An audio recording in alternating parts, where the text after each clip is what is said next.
The situation at Spurs is oh so wrong. It's all part of Phoenix and Levy's gone. A world-class stadium, second-rate team. Spurs are winning nothing under this regime. Together we need to shout, Levy and E, lick out. Together we need to shout, Levy and E, lick out. Intense are filling their coffers to the brim. The football forecast looks so grim. Spurs last cup win in 2008. Unlike a proper investment, it's what true fans hate. Together we need to shout, Levy and E, lick out. Together we need to shout, Levy and E, lick out. Intense are filling their coffers to the brim. The football forecast looks so grim. Spurs last cup win in 2008. A lack of proper investment is what true fans hate. Together we need to shout, Levy and E, lick out. Together we need to shout, Levy and E, lick out.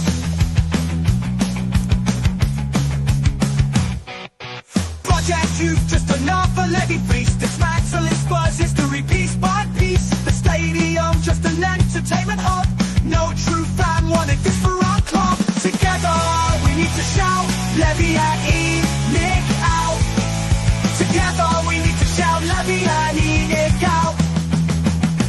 Legendary Bill Nick would turn in his grave if he knew how the owners now behave. Corporate greed and no success. We need to work together to get our club out of this mess. Together we need to shout, Levy and E, lick out. Together we need to shout, Levy and E, lick out.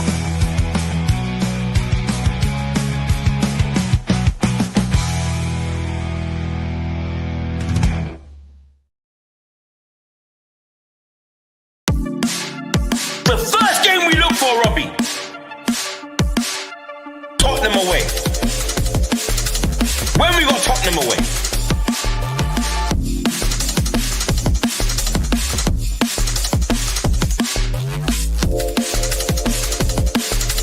Tottenham away. When we got Tottenham away.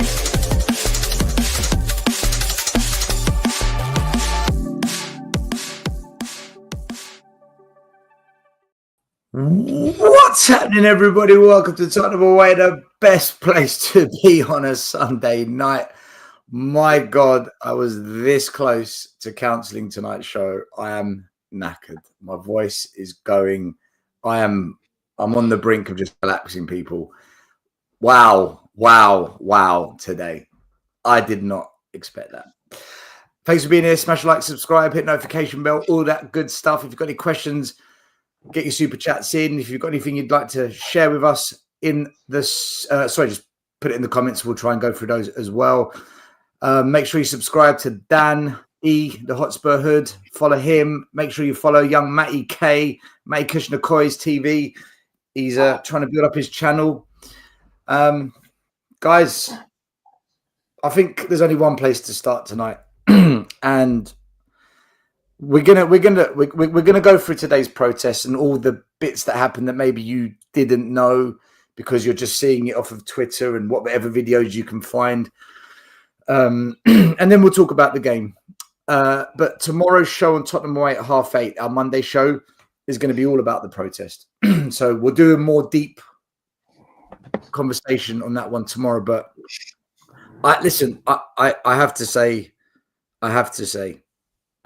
I do have to say, I'm a big enough man to hold up my hands, right? I'm a big enough man to hold up my hands and say, respect, okay? Respect to change for Tottenham. What they managed to bring together today was nothing short of superb. Jay, Billy T, I don't know who Lyndon is, but Lyndon's part of it, and all the rest of that. You know, what they're trying to do.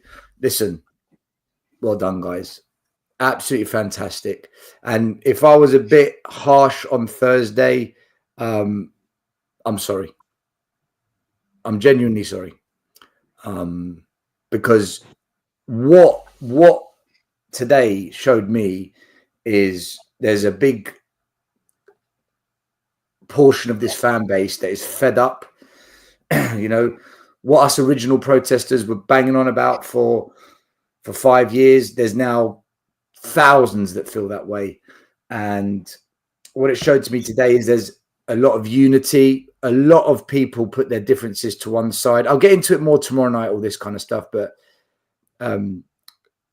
I'll quickly share my perspective, and then we'll get Dan's view on it because he was watching it from afar. We'll get Mari's view, who's watching it from overseas, and then we'll get Matty's view because he was there as well today. Matty was at the protest.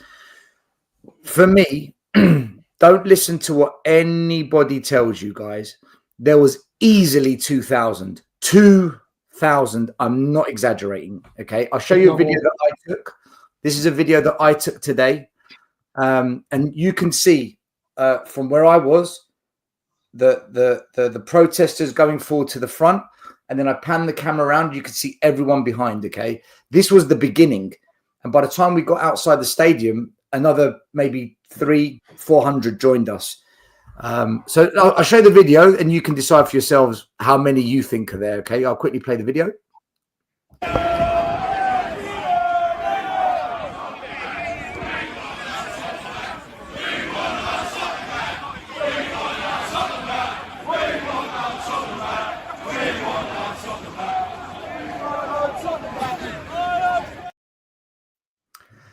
Okay, that was the start of it. Now, for someone like me who's used to 100, maybe 80 of us protesting, seeing that, wow.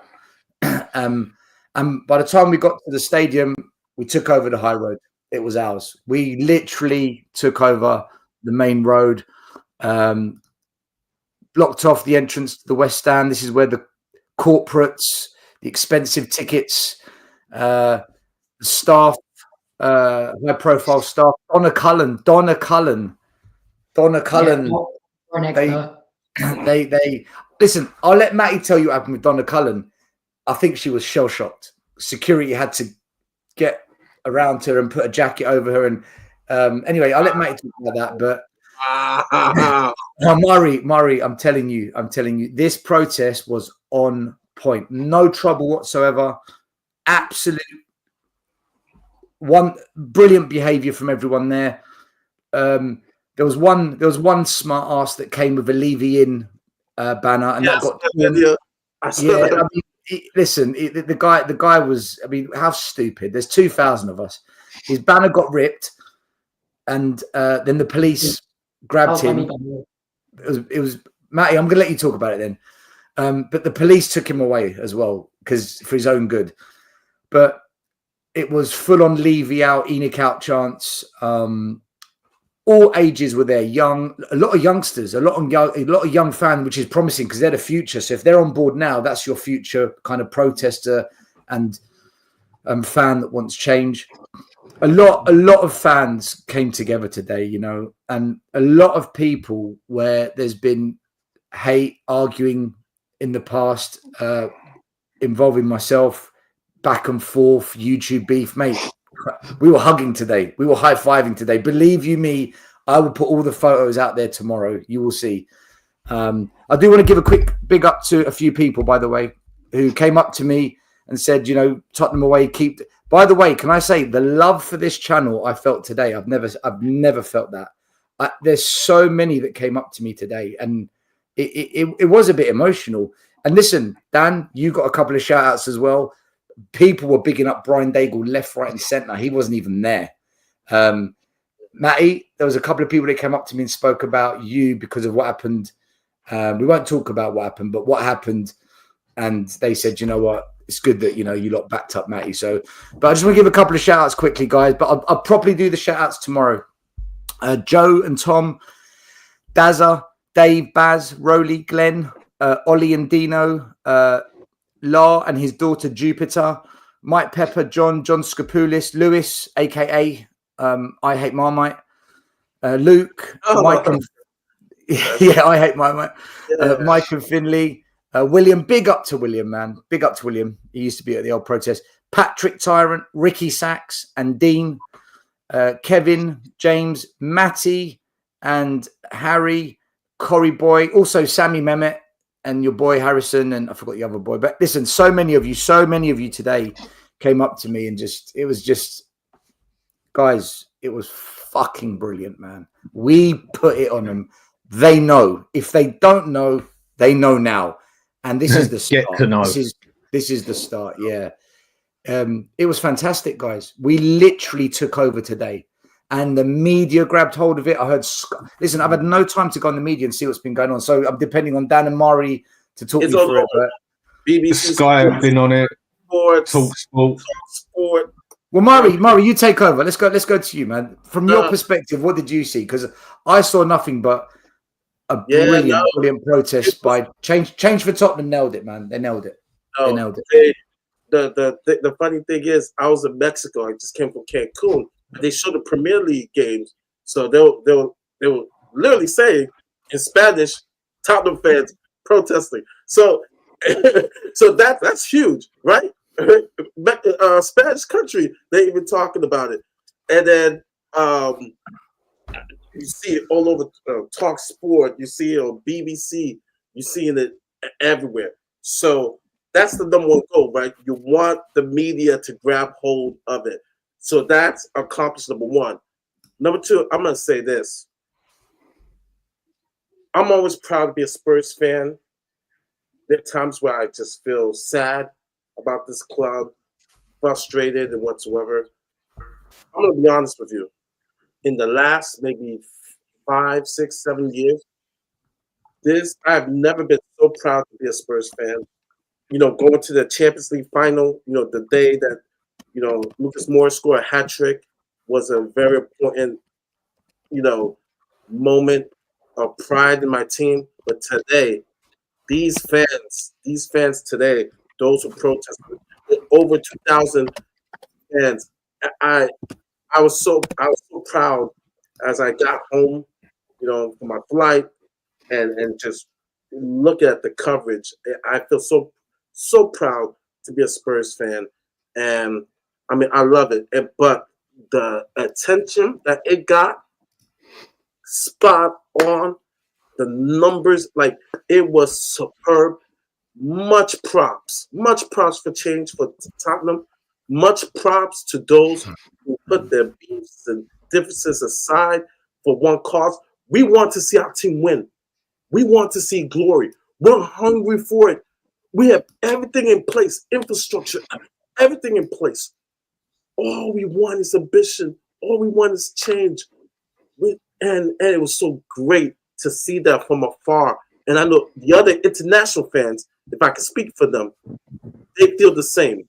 They feel so happy. We're protesting from afar, and we're just proud. We're just proud. And again, the media on it, they're talking about it. Even those who don't agree, like the Gary Neville, but mission accomplished. They're talking about it. They're talking about it. Yeah. That's what you want. That's what you want. Dan, let me quickly do some super chats because there's a lot, and I don't want to miss them, and then I'll come straight back to you. By the way, John George, no, Sean Butler was not holding the Levy in sign. Let's not do that, please. Let's not do that. Yes. William, big up to you for being there as always. Great turnout today. Levy out, Enoch out, Cullen out. Terry, big up to you. Protests were absolutely top. Well done to everyone who came today. Showed how powerful fan unity can be when we come together. Message was delivered spot on, my man. Marco, channel member, thank you so much. Ed X, big up, stay on the panel. See the positive energy that a proper Levy Enoch out can deliver. Absolutely, my man. Can't wait until tomorrow. George, well done on the protest. Superb. George, it was fantastic, my man. Well done to all the fans that turned up and put the effort. Well done to all of those who said they were going to come and stuck to their word. Well done. Terry says, definitely 2,000 plus. Yep, there was. No exaggeration. The high road was taken over. Mate, we took over. We did. I took my 10-year-old boy and he loved it. And everyone was so friendly. Mate, it was a peaceful demonstration. Dan, can you look? I haven't seen any media. I haven't seen no Sky Sports. I haven't seen no BT Sports. I ain't seen no TNT, no BBC. I've seen nothing. I've been doing this protest thing all day. And even in the terraces, I was trying to update my WhatsApps and YouTube. And then I had to rush off to a 21st birthday of a family member. And I've rushed back to do this podcast. Dan, what has been going on in the media? Talk us through it, please. Well, I'm absolutely gutted I couldn't get there today. Hopefully, if there's another one, I'll be able to get up there, but I just could not get up there today. Had the lift arranged and everything, basically got blown out at 12:30. And then I must admit, I just weren't willing to walk over to the bloody train and spend 2 hours on getting up there. I was watching it all on YouTube, on the news and everything as well. It was all over the YouTube channels, practically most of them. And Sky Sports were talking about it, and TalkSport were talking about it, and the other ones who started talking about it as well was Peacock, because that's what I watch my football from. I don't pay this crap of £30 a bloody month with Sky Sports, and they was even talking about it in America. They even mentioned it just before the game and mentioned it at half time, and then also mentioned it at the end of it. It wasn't a big chat they had about it, but it still got mentioned, which is good.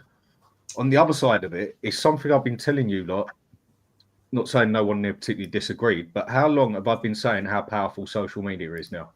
Sure, yeah. If you want to get something done, social media is the way and where to do it. Most of this has been put together through YouTube, X, probably even Facebook as well, and that it has pretty much all been put together through social media, one of the most powerful things on the planet, and a lot of people don't realize it. There is your evidence today. But it definitely got spoke about on Dan, can you tell me did you see anything on Sky Sports? Were they saying anything at all? Because I heard bits, people were just telling me, but I don't know if it's gossip or what was the Sky Sports coverage saying? From what I know on there, on the actual Sky Sports news bit is what I watched, not during the actual game. They were speaking about it afterwards, and that saying that over 2,000 people turned up, and basically, wow, like this is actually Tottenham doing this. And they were saying the same sort of thing on Peacock, like saying the fans are having a bit of, I can't remember the exact words, but basically having a big rant outside there. A couple of thousand of them have turned up. And TalkSport, I know they was having a big talk about it as well. I think they've basically done 2 shows on it. One of them was a lot earlier on, like almost during the game, if I remember right. And that was almost 20 minutes, 25 minutes with the bird on there. I can't remember a bloody name who does it. I love that. The bird on there. The bird on there. The woman on there, sorry. If that sounds offensive, that's a proper Tottenham fan. That is, as a proper Spurs fan. That is. That's just old school talking, mate. The woman on there, I can't remember her bloody name. I'm terrible with names anyway, and that. But she was having quite a rant about it on there, and others talking about it. Isn't it about time? Was it Abby Summers? Abby Summers? No, she's sport. No, that's the ex-player, isn't it? No. Abby Summers has got her. She's on Talk Sports, I think. Sports. Yeah. It might have been a one. I can't remember her bloody name. Come Love Nor Money. And she was basically having a debate with 2 others on there. One of them was saying, well, look what Levy's done, this and that and everything. But others were saying, well, yeah, look what he's done. But he's where's the football side gone and everything? If Spurs want to do something, he's basically got to go. So there was definitely a lot of talk about it. And like I said, I watched on about, I'd say 3-4 different YouTube channels, just clicking through them from Tottenham away. What is it? The brothers, they had a bit of it on there. Ben and Sim.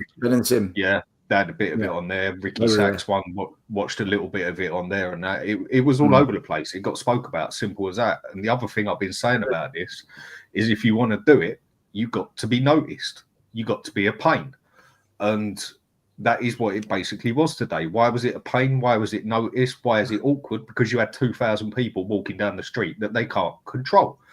There is not enough police to control that as such. Even though it was all nice, all lovely and that, if they can't direct you where to go or whatever else, because there is just not enough capability they've got up there to do it. So the people done it the right way, marched down the street. The bit I was questioning, like before I started watching it all, is what are they actually going to be doing? Is it going to be We Want Levy Out, or are people just going to be hop, skipping and jumping down the road singing the Kulu song? Yeah, I heard the Kulu song a couple of times, but the amount of times I was hearing We Want Levy Out screamed out, that's exactly how it should be.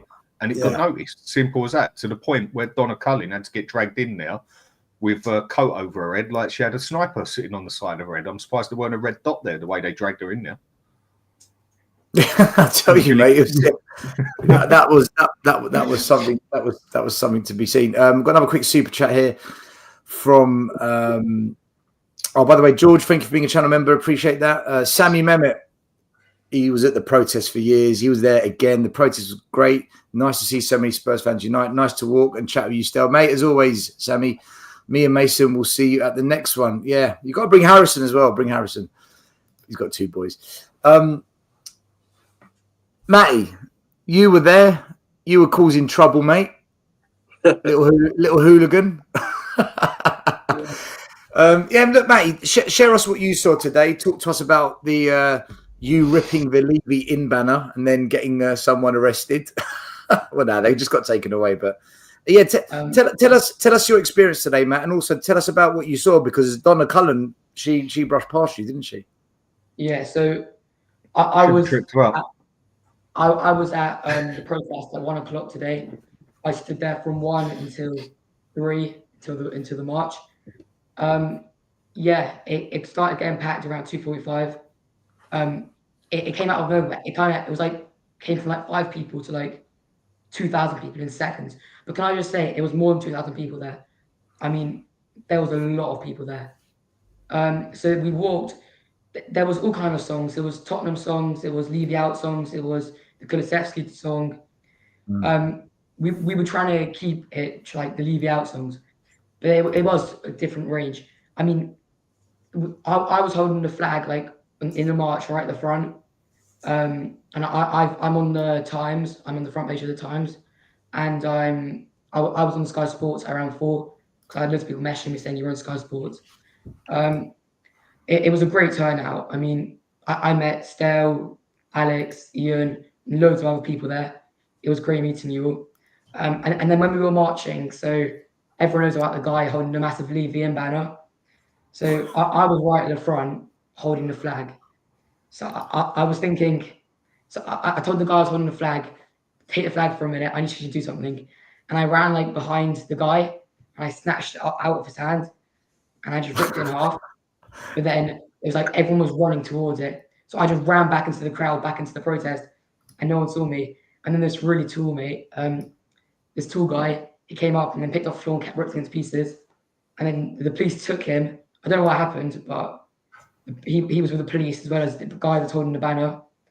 But then, yeah, it was fine. I carried on holding the flag.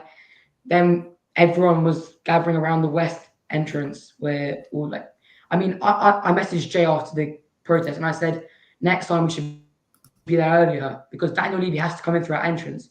So if we're there earlier, Levy will have to go through us. I mean, so we were surrounding that entrance. I threw the flag over the bins to get into it. So, I mean, we were being shouted at, but it was a great turnout. No one could hear anything. All of the rich people, they were getting annoyed. And then suddenly, out of nowhere, the rich people, the senior VIPs. I'm joking, man. I'm joking with you. I'm joking. Thank God. And out of nowhere, this blonde woman and another woman just brushed through, like through the metal, through the barriers, and no one knows who it is. And then like and then everyone started singing, like a few people were singing like "Get Your Tits Out," and then a few people were singing like it was all kind of like a mess, but it was extremely funny. And then everyone started singing. Matty, they were a couple of idiots for saying that though. They shouldn't have done that. To be fair, they shouldn't have done that. There was no need for that. It was very peaceful. It was very peaceful today. Yeah. And then so she brushed past us, and we didn't know who it was at first, but then we saw her and she turned around and she had her coat on like that, covering her like that. I mean, she looked like someone was sniping her, as you said. It was crazy. She was probably shell shocked. She was probably stunned as to what was going on, right? And I'm 100% Levy was watching that because I sat in that VIP place against Liverpool 4 weeks ago now, and I was like, I was 7 seats away from Levy, and he has to go through that entrance, and he stands there, and he would have been watching it from down, and he would be hearing that. There is no way he wasn't hearing that. I mean, this was all over the news, all over the media. it was extremely publicised, and it's very good. I mean, my dad said before the game he didn't go to the protest, and the reason was he said normally there's 30, 40 people. It's not going to get a turnout. Everyone's going to say they're going to not go. So he didn't come because he thought nothing would happen. And then I was sending him videos at around 3:34 of thousands of people gathering. It was crazy. So then I was there until about 4, maybe a bit after. Then I interviewed a lot of you guys for my channel, which will be out tomorrow. Then I went to the stadium. There was barely no Levy out chants through the game, if there was any. I didn't hear any. I tried to start a few, but it was dead. Game was very boring. After the game, a lot of us gathered in the middle of the south stand with big flags. We stayed for about 40 minutes until we got kicked out. Great noise. Archie Gray came out to train, and we were all singing about Archie Gray. No. Yeah. Let's not do Archie Gray. Let's not talk about Archie. Let's not today. Well, just 1 week. Just 1 week. No Archie Gray, please. Listen, Matty. Let me pass it over to Alex because I want to get his perspective as well. Because Alex has always got a different angle. He's always got a different view. So, Alex, what did you think of today? What you were there. You were protesting. I'm just going to keep it short and sweet. I was very happy with the turnout today. Very happy with the turnout today. Saw Ian, I saw Matty, obviously saw you, saw Johnny, saw the last one, but it was really good turnout. Very, very good turnout. Very happy with it. Really good props to everybody, uniting, and that's it for me. That was enough for me. I regret going to the game though. Absolutely regret going to the game. We'll talk about the game. We're going to come on to it. But the positive was Levy out, but the game, and you've got a treat on Mr. Box Office TV. You've got a treat because the Durag was on. The Durag was on, wasn't it? Boy, he's back, and he ain't changing. Trust me, honestly, bloody hell. But anyway, back to you. Still, that's a little spoiler. Back to me, eh? By the way, I forgot to say, big up to Mike Zappa. He was there from about 1:30, doing interviews, filming, carrying heavy camera equipment. I helped him carry his equipment over to the protest. He basically did a documentary today. He must have spent just 3-4 hours there. He's got to take it home, edit it, and so listen. Honestly, well done to Mike. Also, into Spurs. Sorry, I accidentally blocked you. I was trying to block someone else, and I blocked you, but I've just unblocked you. So, my apologies for that. Ian, I don't know how we didn't meet today. I don't know. I saw everyone else. I saw most people. Yes, I don't know what happened, but I'll tell you something. Today was a really uplifting day for me personally. It was I had a great trip to Rangers, and I met old friends that I'd known most of my life. We'd lost contact for 20 years, but other than that, I think today for me was the most enjoyable day I've had at football this season. It started off. I was in Newcastle for a friend's 60th birthday party last night. Dragged my missus out of bed early, got in the car. We're in the car 8:30, home before 1:30. I put the tape. I listened to your show last night with the two guys, with Jay and Billy still. I thought it was a superb show. Yeah, it was a good show. It was a good show. I thought I was delighted for you they came on, because I know how you, along with Brian, have been pushing this theme for many, many years. And just really, I was just delighted that everybody's coming together. You guys all know that this call, how close to my heart this cause is. I can't stand the owners. Everybody knows how I feel about them. So to turn up at just before 3 for that march and just see the amount of people that were there was fantastic. I think it was brilliant. And I'm standing there, we're ready to walk. Who gives me a tap? My friend on the left of the screen. Hello, Ian. Me and Alex were walking up the high road together, singing, "What do you want? Leave me out." You got a good voice. Don't get used to it. To be fair, that's the loudest I've been for quite a while. That was. You were full on. I've never really shouted. I've never really gone to. But to be honest, yeah, I got to be honest. That was like I said, it was really good to. He didn't even recognise me. That's how much it like. He didn't even recognise me. You had a hat on. Anyway. You had a hat on. You Yeah, didn't look different. You didn't have your glasses on. You know. Yeah. I had no glasses on. But you weren't looking ready to go on to Love Island. Ian, people are different when you meet them in. Go on, mate. I was going to say, until you've seen Alex chasing Alistair Gold eating a bucket of chicken down the high road, you haven't seen anything. You haven't seen anything. People are different when you meet them in person. I mean, it's all different seeing everyone on camera and that, but when you actually meet someone in person, it is they do look different. Dan, when I met you, you didn't have your cap on, you didn't have your shades on, and you called me out. Who are you, Stan? Yeah, because I don't have to wear them when I'm out, or the only time I have to do like sitting in the stadium when all the big lights go off is I just have to look down or have glasses on. With that, I can just turn the other way. With sitting on a monitor, I'm so bloody close to it, I have to wear them. But So for me, today was absolutely superb. You know, to see what I reckon was probably close on 2,000 people there, I reckon was just brilliant. It was interesting because you had the senior citizens in the group, you know, the crowd appealing against the discounts for the senior citizens. They were out in force as well. It was superb. I met so many people there, a lot that I've met since Spaces on Twitter and being on here. A few people came up to me and said, "Hi Ian, how you doing? See you on Tottenham away." It was great. It was absolutely terrific. Brian, it was a shame you weren't there, but I'm sure you'll be there at some stage for some of the protests, because, you know, the work you and Stella put in over the years, you know, you're seeing it starting to pay off now. And I just felt there was today is a turning point. It just felt different. People now are realizing that these guys are never going to change, these owners.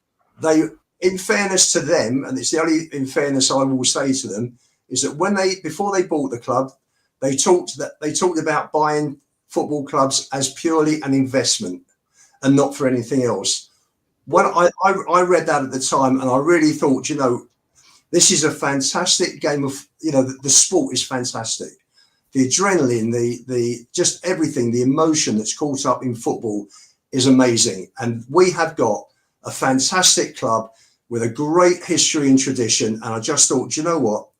They will get into the club and they'll realise what a club it is. And I was thinking back to the AGM that I was at when Levy turned around to me and said, "It's a privilege for you to come and see your club," when I questioned him on season ticket prices. And I was as shocked as everybody else. What I should have said was, "Actually, Mr. Chairman, it's a privilege for you to be chairman of this fantastic football club. So look after it and nurture it and take it to the heights that it can be." And he's done none of that. And I think the fans have finally woken up to the fact, and it's taken a really bad season this year for people to realise, to look at the whole thing and say, Jesus, you know, we've had to play loads of kids, which we shouldn't have had to have done. They should have been nurtured and brought in bit by bit, and we've had to throw kids in like Graham Bergvall for God knows how many games because the manager wasn't backed in the summer properly. Again, the owners, I'm not even going to get onto the manager, you know how I feel about the tactics there.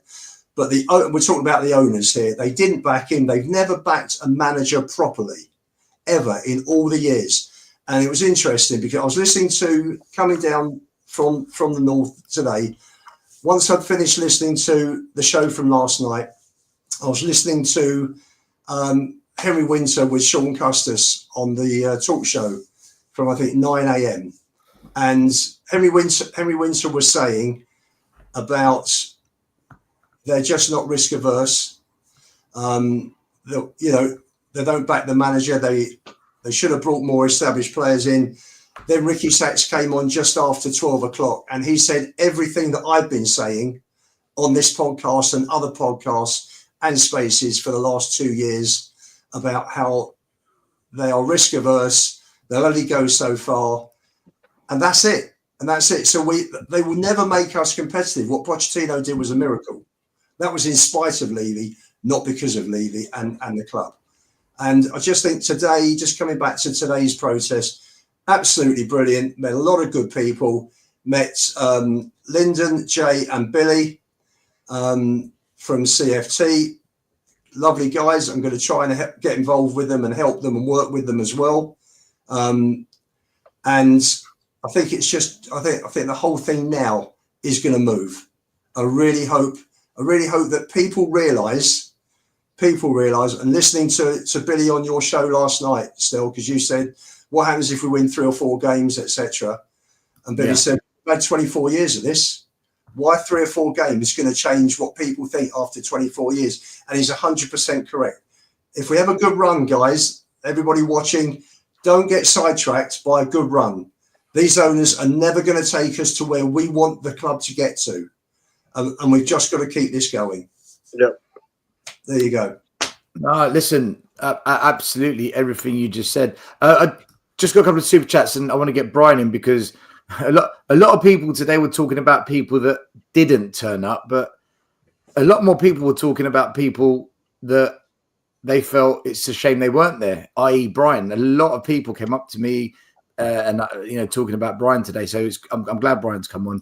Sanilla 32, Sky spent a good 10 minutes about the club and how Levy has built a good commercial base, but should step away from the football side. He has had the time to put in place the right people to be a successful team, but Levy shouldn't be a part of it. Sanilla, thank you for your generous super chat. How often do we hear, though, that, Paratici was going to come in and Levy was going to step away? Scott Munn and Landry were going to come in and Levy was going to step away. He's never stepping away. That's what they don't seem to tell you, or anyone. Terry, big up again. All Spurs fans need to also give a massive love and respect to Bright. Well, he's here, mate. He's here for all the stuff behind the scenes, linking things together, and so much support he's got from the international fan base. Spot on, my man. Rich S. Man, great to see you today, bro. Just the beginning for the protest. Big up everyone who was there. Special thanks to Tottenham Away, Tottenham on Tour, and Change for Tottenham. Thank you, my man. And Ab Spurs says, well, that was a long journey back home for me. Worth it, though. Levy out. Ab Spurs... Right, he travelled. I met him today. He travelled. It's either Darlington or Doncaster. I always forget which one. I think it's Darlington. It was 4 hours he drove. That's all I remember. It's been 4 hours to come down, and then he's going to go back. He didn't even have a ticket for the game. He just came for the protest. Although he ended up getting a ticket once he was there. I think he felt the need for it. It was one of those days where, it was emotional for a lot of people, man. Because do you know what today felt like, Brian? I said it to you in the car when we spoke, and I was on the way back. It felt like the 90s. It felt like the fan base in the 90s when it was a real fan base, a proper fan base. That's what it felt like. I don't know what you guys felt like, but to me, it felt like, do you know what? This is not the Tottenham we know, but this is the fan base I know. Brian, talk to us about it. I've been given a let's give you UK time. I've been given an 11 p.m. deadline in case my wife is going to go absolutely apoplectic. So I'm just going to say what I have to say. Okay, you got to say. Then I'll leave you all you guys to carry on with the show. Look, first of all, to my brother Jay, Change for Tottenham, and every single Spurs fan that went there today. Salute, honestly, salute you. People were streaming it live. We Are Tottenham TV, Change for Spurs were, and Joe, was so touching. I had about 6 or 7 people. I told you when you were calling me on the car, that literally called me on a video call to say it's only right you walk with us. I just held their phone up so I could just walk with you guys virtually just a little bit, which just goes to show how major today was. It doesn't matter. Listen, a lot of people have reached out to me and said, Brian, all the work you've done, all I've done. And I've always said, still, But you and I were just very, very lucky that we had the platform to come out and speak out about this and do it so often. There are great people that stood by us and stood longer than us, whether it be Billy Carnes, Boogie, whether it be Andrew Cooper, Andrew Rose, whether I could go through the list. Lee Terry, who was the first guy outside with the sign outside the training ground years ago. It doesn't matter. This has been coming a long, long time. We have tried many things. Other people have tried many things, and it just wouldn't stick for whatever reason. It just wouldn't stick. But everything that went on today, again, planned correctly. Again, like you said, the people that were coming together today, Stel, that you were telling me about, seeing Ricky Sachs there. Ricky Sachs and Last One Spurs have taken a lot of abuse from people. They showed up. Like I said, Patrick, other people, I know you're doing a show tomorrow, which will go more in depth with it. It just went to show today how much more this fan base can do together, rather than fighting wars, bitching and moaning, having spats, whether it be on social media, whether it be wherever it may be. That fan base came together today, and I saw it from when Matty was there, when he got there first and was sending me videos, and it just looked like a few hundred. It was like, okay, it's a good start. Let's see where it goes. But then to see that march, Terry, who put in that great super chat, he sent me a video where he literally stood there and it just showed the people in front, and then he panned over to the people behind. It was incredible. It was something. I had a tear in my eye at the Scotland Yard. I had a tear in my eye, wishing I was there. I will be there in April to lend my support and everything. Hopefully, if there's another big one in March, somehow, some way, I will get there. Every single international fan that has felt this way has played their part with the tweet that I put out, and everyone tweeted it. But the amount of work that has gone in to get us to this stage, the amount of time, the amount of years people have had to wait, like myself, 17 years, or people like Graham, who I saw is in the chat, someone who stood by me with Ryan Isaacs at a training ground, and there was three of us. Three of us went and did that and got laughed at, got a lot of support, but majority got laughed at. Graham is in here now, and he's been there longer than me. He's been there since the day dot. It doesn't matter if it turned after Aston Villa. The amount of sheer people that were there just went to show that if it's done right, it's done together, and it is done with a proper plan of action, just how powerful our voice can be as Spurs fans that want change. Do I think it's going to change anything immediately? No, of course not. It's loads and loads of battles that need to be fought to win the war, like I've said. And people that stayed at home like Dan or whatever that did videos and could put me and Mari, who live on the other side of the pond. It is just an unbelievable day if you are wanting change at this football club, if you've had enough of the ownership, if you've had enough of football being taken on the being put on the back seat. Today was the time. Do you know the greatest thing about today still is today I saw things from Wales where people were like, I'm not missing this, I'm on the train. Austria, you and I know, if Jonas is in the chat, who's come over from Finland, the amount of people that said today, I'm not missing it, I'm going to be there. But do you know what the best thing about it is what was so good about today is all the people that were sitting at home and thought, do you know what, I don't know if I want to go. I don't know how big it's going to be. I don't know if I'm going to make a difference. Well, for the next home game and the next planned march, you see how many more thousand will come now because they've seen those numbers. They'll be like, bloody hell. That, the way it was handled, respectfully, dignified, all in one, no arguments, no fighting, no bad press, no nothing. People will be, do you know what, I can get on board with this. The numbers are there. I can come. It is an overwhelming success that has exceeded. I think I've spoken to Jay since then. He can't let it sink in. He's still buzzing and on another level. It is a huge victory for Levy out today. A huge, huge victory in the awakening of it, and hopefully getting more people to turn to more walkout marches and everything else. And it's just been incredible. It is a magnificent day to be a Spurs fan today. Can I add something to it? On the way back, from Cancun at the airport at the bar. Actually, when they were talking about the protests in Spanish in Mexico, everybody's on holiday for Cancun. A couple of people behind me definitely was a Chelsea supporter to wear the jersey. Even them, they had comments like, "Oh, fair play! Wow, there was a protest." Almost like they were shocked that we actually protest. So can you imagine even the other fan bases? They were like, "Oh, wow, they're finally taking action." And I'm just so proud once again, so proud of our fan base for fighting. Right, we've questioned the players, we've questioned the team, of course, but the fans today, we won today. We fought, and this is only the beginning.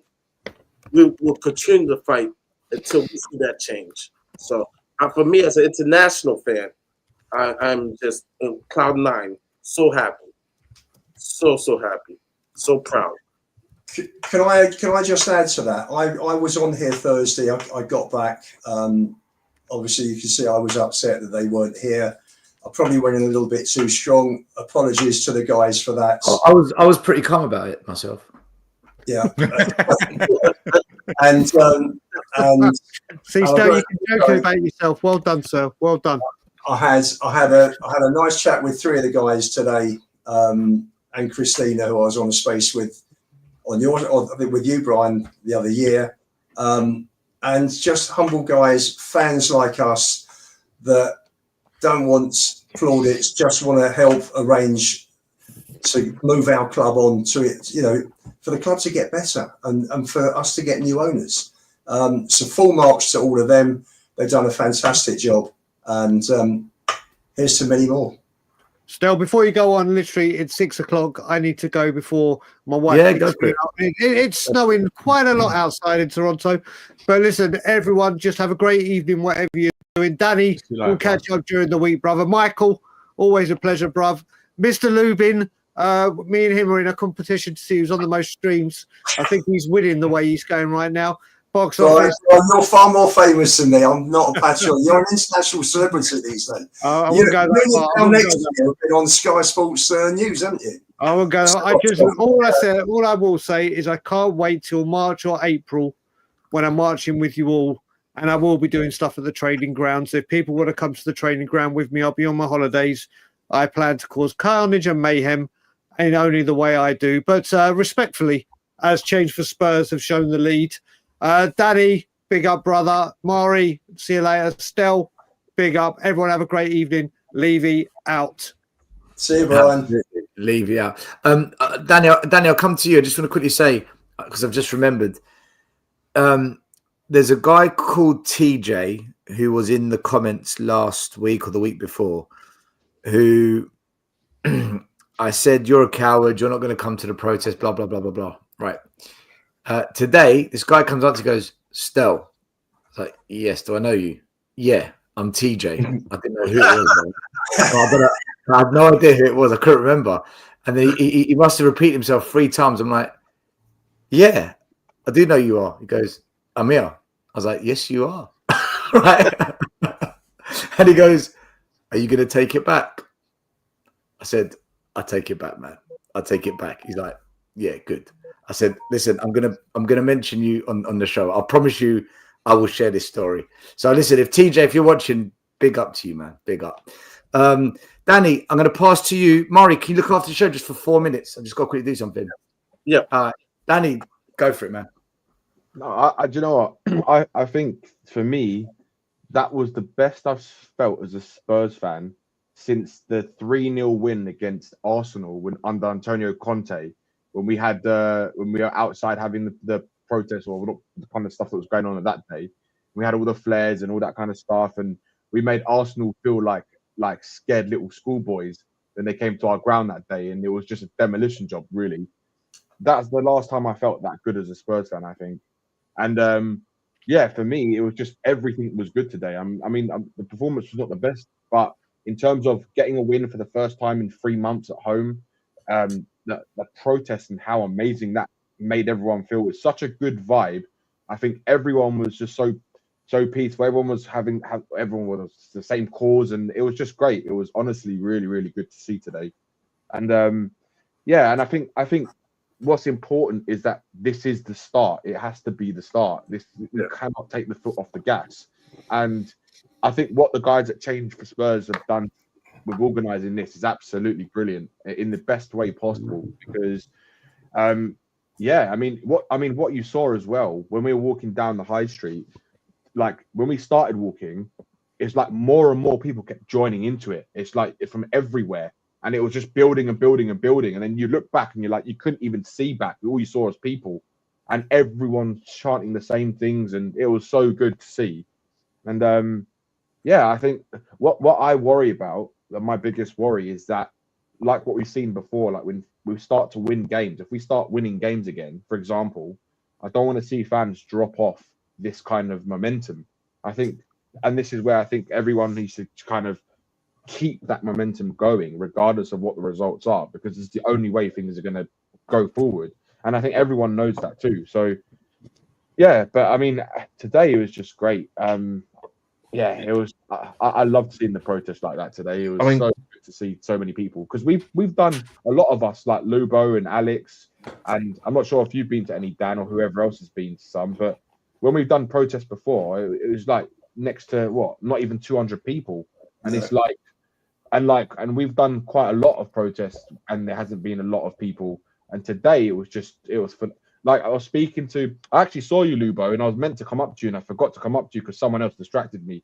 And I couldn't find you after that. But I was speaking to some of the other guys, the old boys, and yeah, they were saying they hadn't seen numbers like that since the Alan Sugar days when they were protesting then. And obviously, then it was like even bigger numbers. It was like the 5,000 and 10,000. 5 to 10, that's right. Tottenham Action Group, that's right. Yeah, 5,000 to 10,000 people. But under Enoch and Levy, this is the biggest protest that we've ever seen at the club, and I think that is an achievement in itself. After so many years of wanting people to see, kind of like, obviously some people want different ways of what they want in terms of having change, right?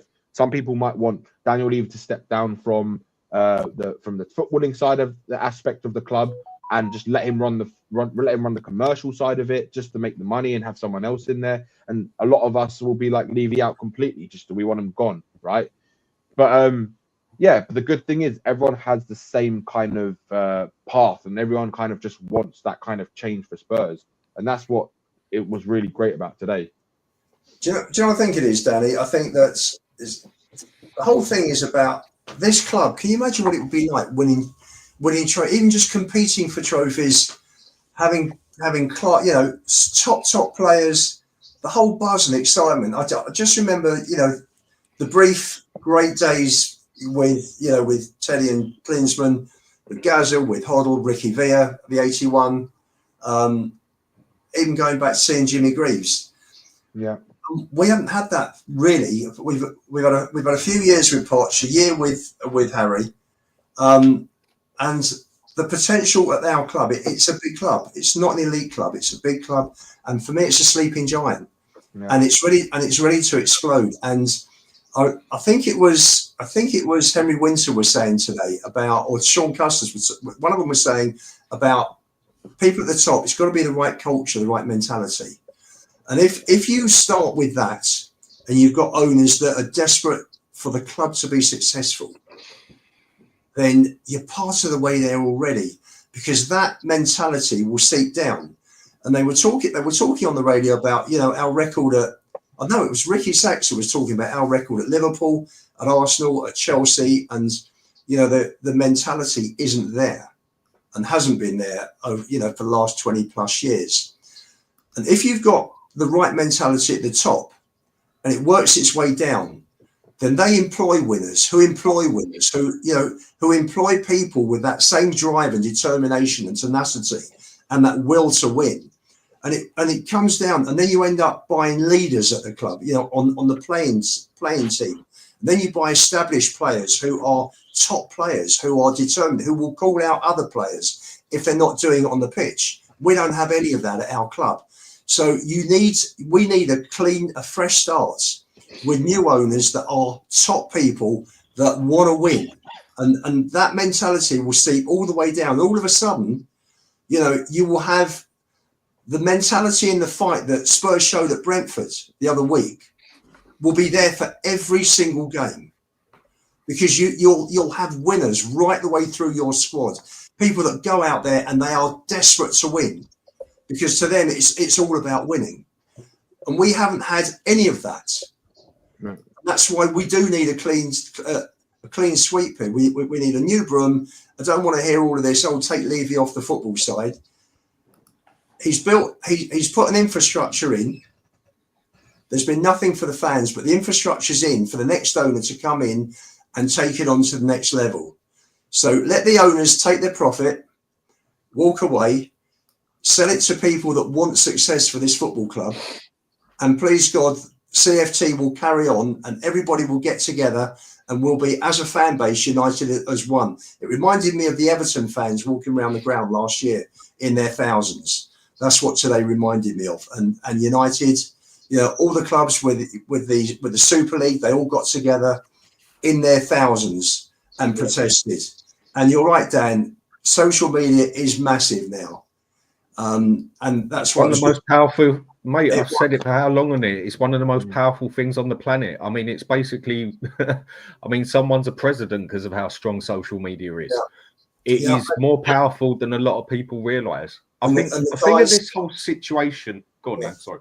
The guys that changed for Tottenham, just finishing off, have the same mentality in terms of what they want, the same end game as Stel, as Brian, literally as all of us. You know, that's why today was really uplifting. And funny being interviewed, young Matty came up and said, "Can I, you know, would you say a few words to me?" So there you go. We're starting him young. That's great. That's great. It's a youth product. It's a youth project, guys.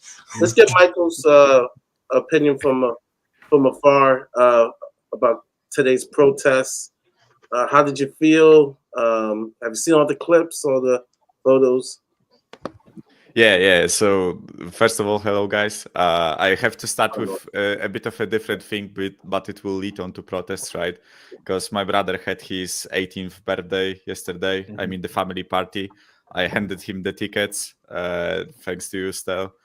He got teary-eyed. I kid you not. Like, it was a great moment. Really? So yeah, thank you a lot for that, right? And I am like super happy that I can take him to the game in a month, right? Mate, can't wait to see you next month, man. Yeah, but I told him one thing, right? If the protests are still going, me and him are joining, and I told him to prepare to scream for Levy to be out of the club, right? Don't worry, he's in the same boat as I am. You know, I schooled him good in that topic, right? But on the topic of protests, right? I have to echo what Danny said, right? Especially as a foreign fan, right?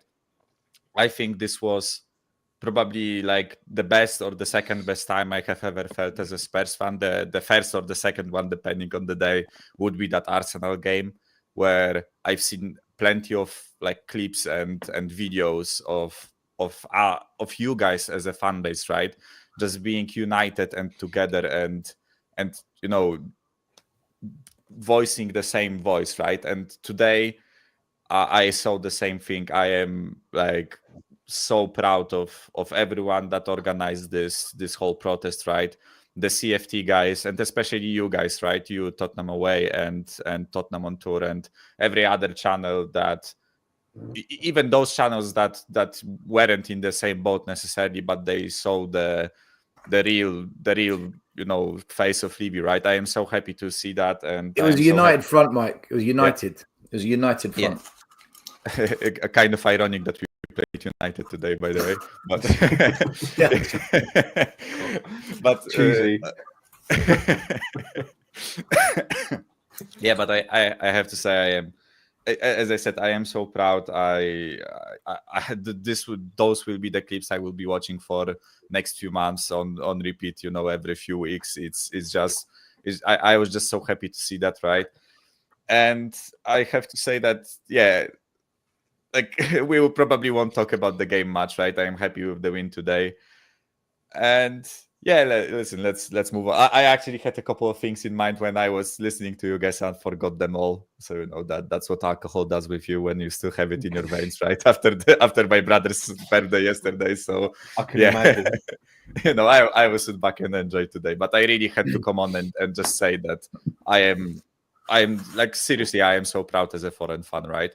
And listen, if I ever have a chance, I will definitely join you guys. I hope the chance comes in 3 weeks. But yeah, and also I have to mention that our like coverage of the Premier League, they also mentioned the protests a lot. We had like a whole 5 to 7 minute segment on LEVY on the protest. They had the camera there. They were showing you guys actually, Matti. I saw you there, you know, because they were filming the protest from the front, right? I think they were using the footage of like BBC or Sky Sports or someone, but so you know, to show the protests, right?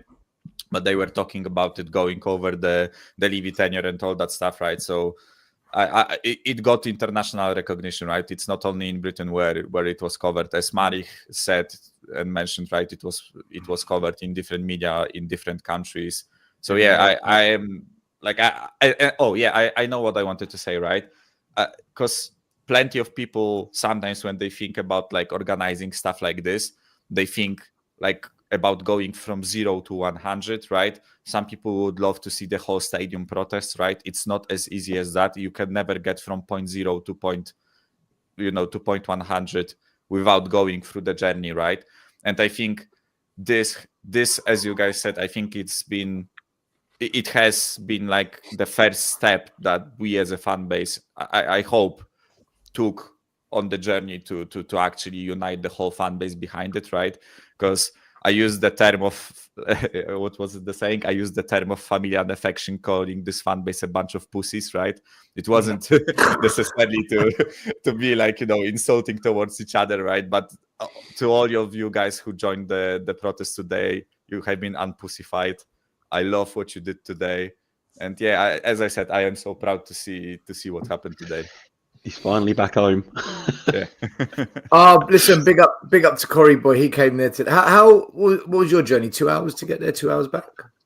I stupidly jumped on the 259 to the tube, then to jump all the way down to London Bridge. It took longer. I should have just got the tube from King's Cross and everywhere else, man.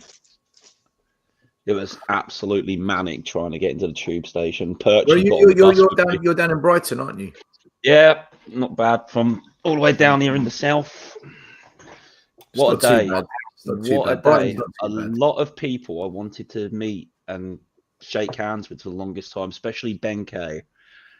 Brian, I can't wait for him to come over because there's a lot of you, including yourself, Stel, that have helped me out the last 2 years. That have kept me like that because I did deviate for a while. Like, am I a good enough dad? Am I this? Am I that? Anyway, drop that.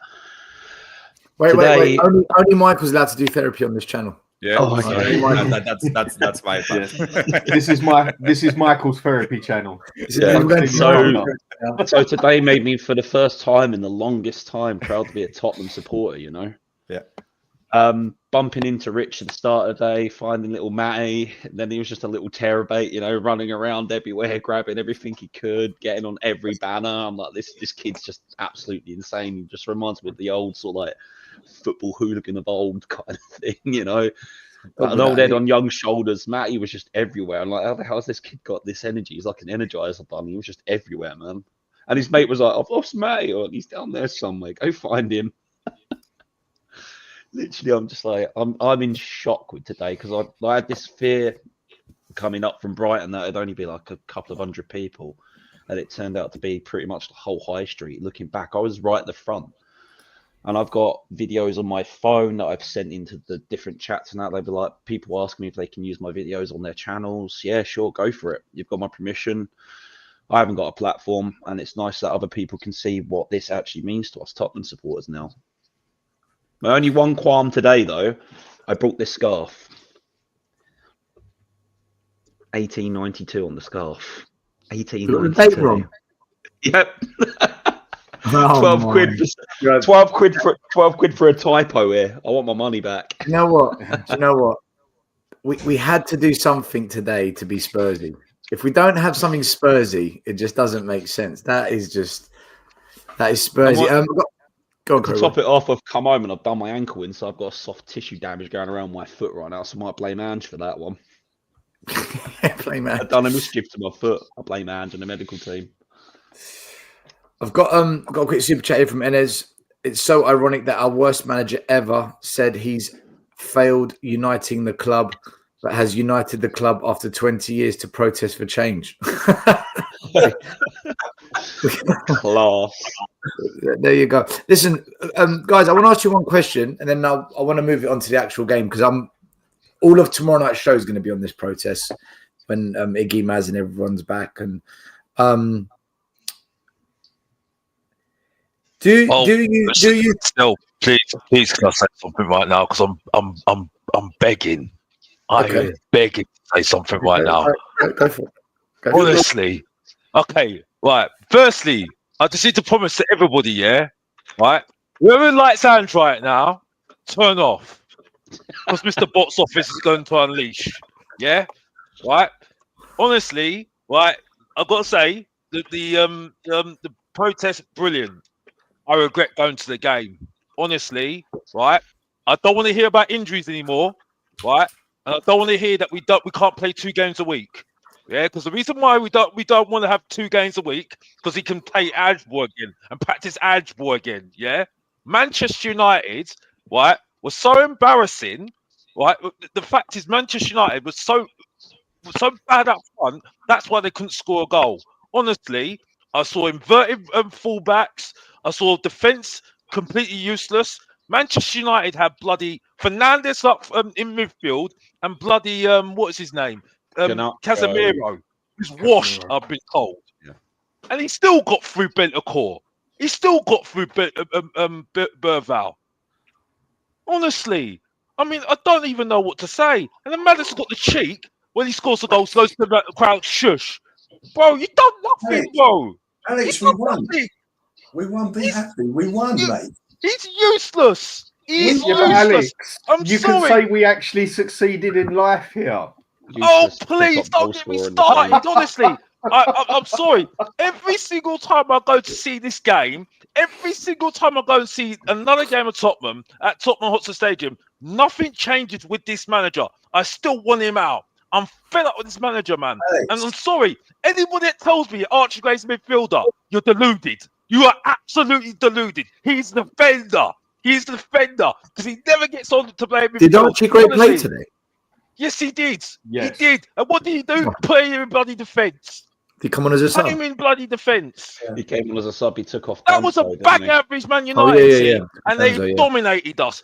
We should have heard this from the Casemiro, coach, man. Garnacho should have scored for free. Honestly. And this is us having a week off. Alex, Mike's in the back. I am fed up with this manager, bruv. Get him out my club. I'm fed up with him. And that's why I've been holding this in for so long now, bruv. Yeah? I'm done with this bloody manager, bruv. He's Alex, it's the same. Alex, it's been poor all season. Why do you expect today to just be you? You had such You had such a great time, Alex. I'm really sorry. You obviously had such a great time, Alex, walking up the high street singing with me. I can't smell. The game was obviously a big disappointment after that. How about me and you go on X Factors to sing "Levy Out"? What do you reckon? Yeah. I said, I promised. I said at the beginning of the game, I said, I'm so glad to see Danny, even though he doesn't answer his bloody phone. Yeah, I was happy to see everybody. I was happy. I said the Levy Out, brilliant. That was the positive. Yeah. But I'm sorry, right? This is why I said I've not streamed for quite a while. Mr. Box Office TV, you're gonna get a treat on Mr. Box Office TV. Trust me that, right? Something new I've done on Mr. Box Office TV coming out soon. Trust me, right? Coming to a cinema near you. Yeah. So, but I'm sorry. Honestly, this manager,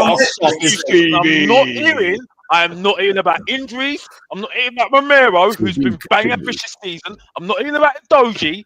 I'm not hearing about having a week off because he's done nothing. He's done the same thing that he did the whole season last season. right? The excuse is because he needs a week to teach us to do bloody algebra again. So what is the point in that still? What is the point in that? Alex, I'm sorry. I'm we sorry. won. The nonsense I've heard from Tottenham fans who Ain't no love this sunshine manager, when I am she's fed up with it, gone. bruv. Back to you still, I'm done. If you don't know, get to know. That's me done. I've had enough of this crap. Alex, weren't you happy today? Weren't you happy today? Bro, I've told you, I was happy about Levy out. I told everybody, I said Cal at the looks like he's beginning, ready for bed. if you didn't hear me, I was happy about that. I regret taking a ticket to pay for a ticket. Honestly. I thought today, because I was on my WhatsApp and trying to upload videos for most of the game, but when I looked up and did watch, occasionally. I'll Yeah. see one of those fans. I mean, they've scored. Don't tell me to chill. Mate, Don't tell me to honestly, chill because I've been chilled the last every bloody how many stadium. weeks. I've been chilled the last how many weeks. The thing is, though, I've been chilled. the thing is, though, Rattle me. I'm Alex, I don't get why you're surprised. I agree with Ian. Last week when we were talking about this game coming up, we said, or I remember I said, this is going to be one of the worst Super Sundays ever. It's 14th versus 15th. Both teams are shit, but Spurs will probably win it. I think I predicted 2-1. I said we'll edge it just because I think being at home and having more injured players back just gives us the edge. And the truth is, it was a crap game of football. Both teams weren't impressive. If you look at the stats, actually, I want to see how many shots we conceded. Well, how many shots did we concede? We had more shots. 16, I think it was. So we had more shots. We had one more on target, but they created two clear-cut chances.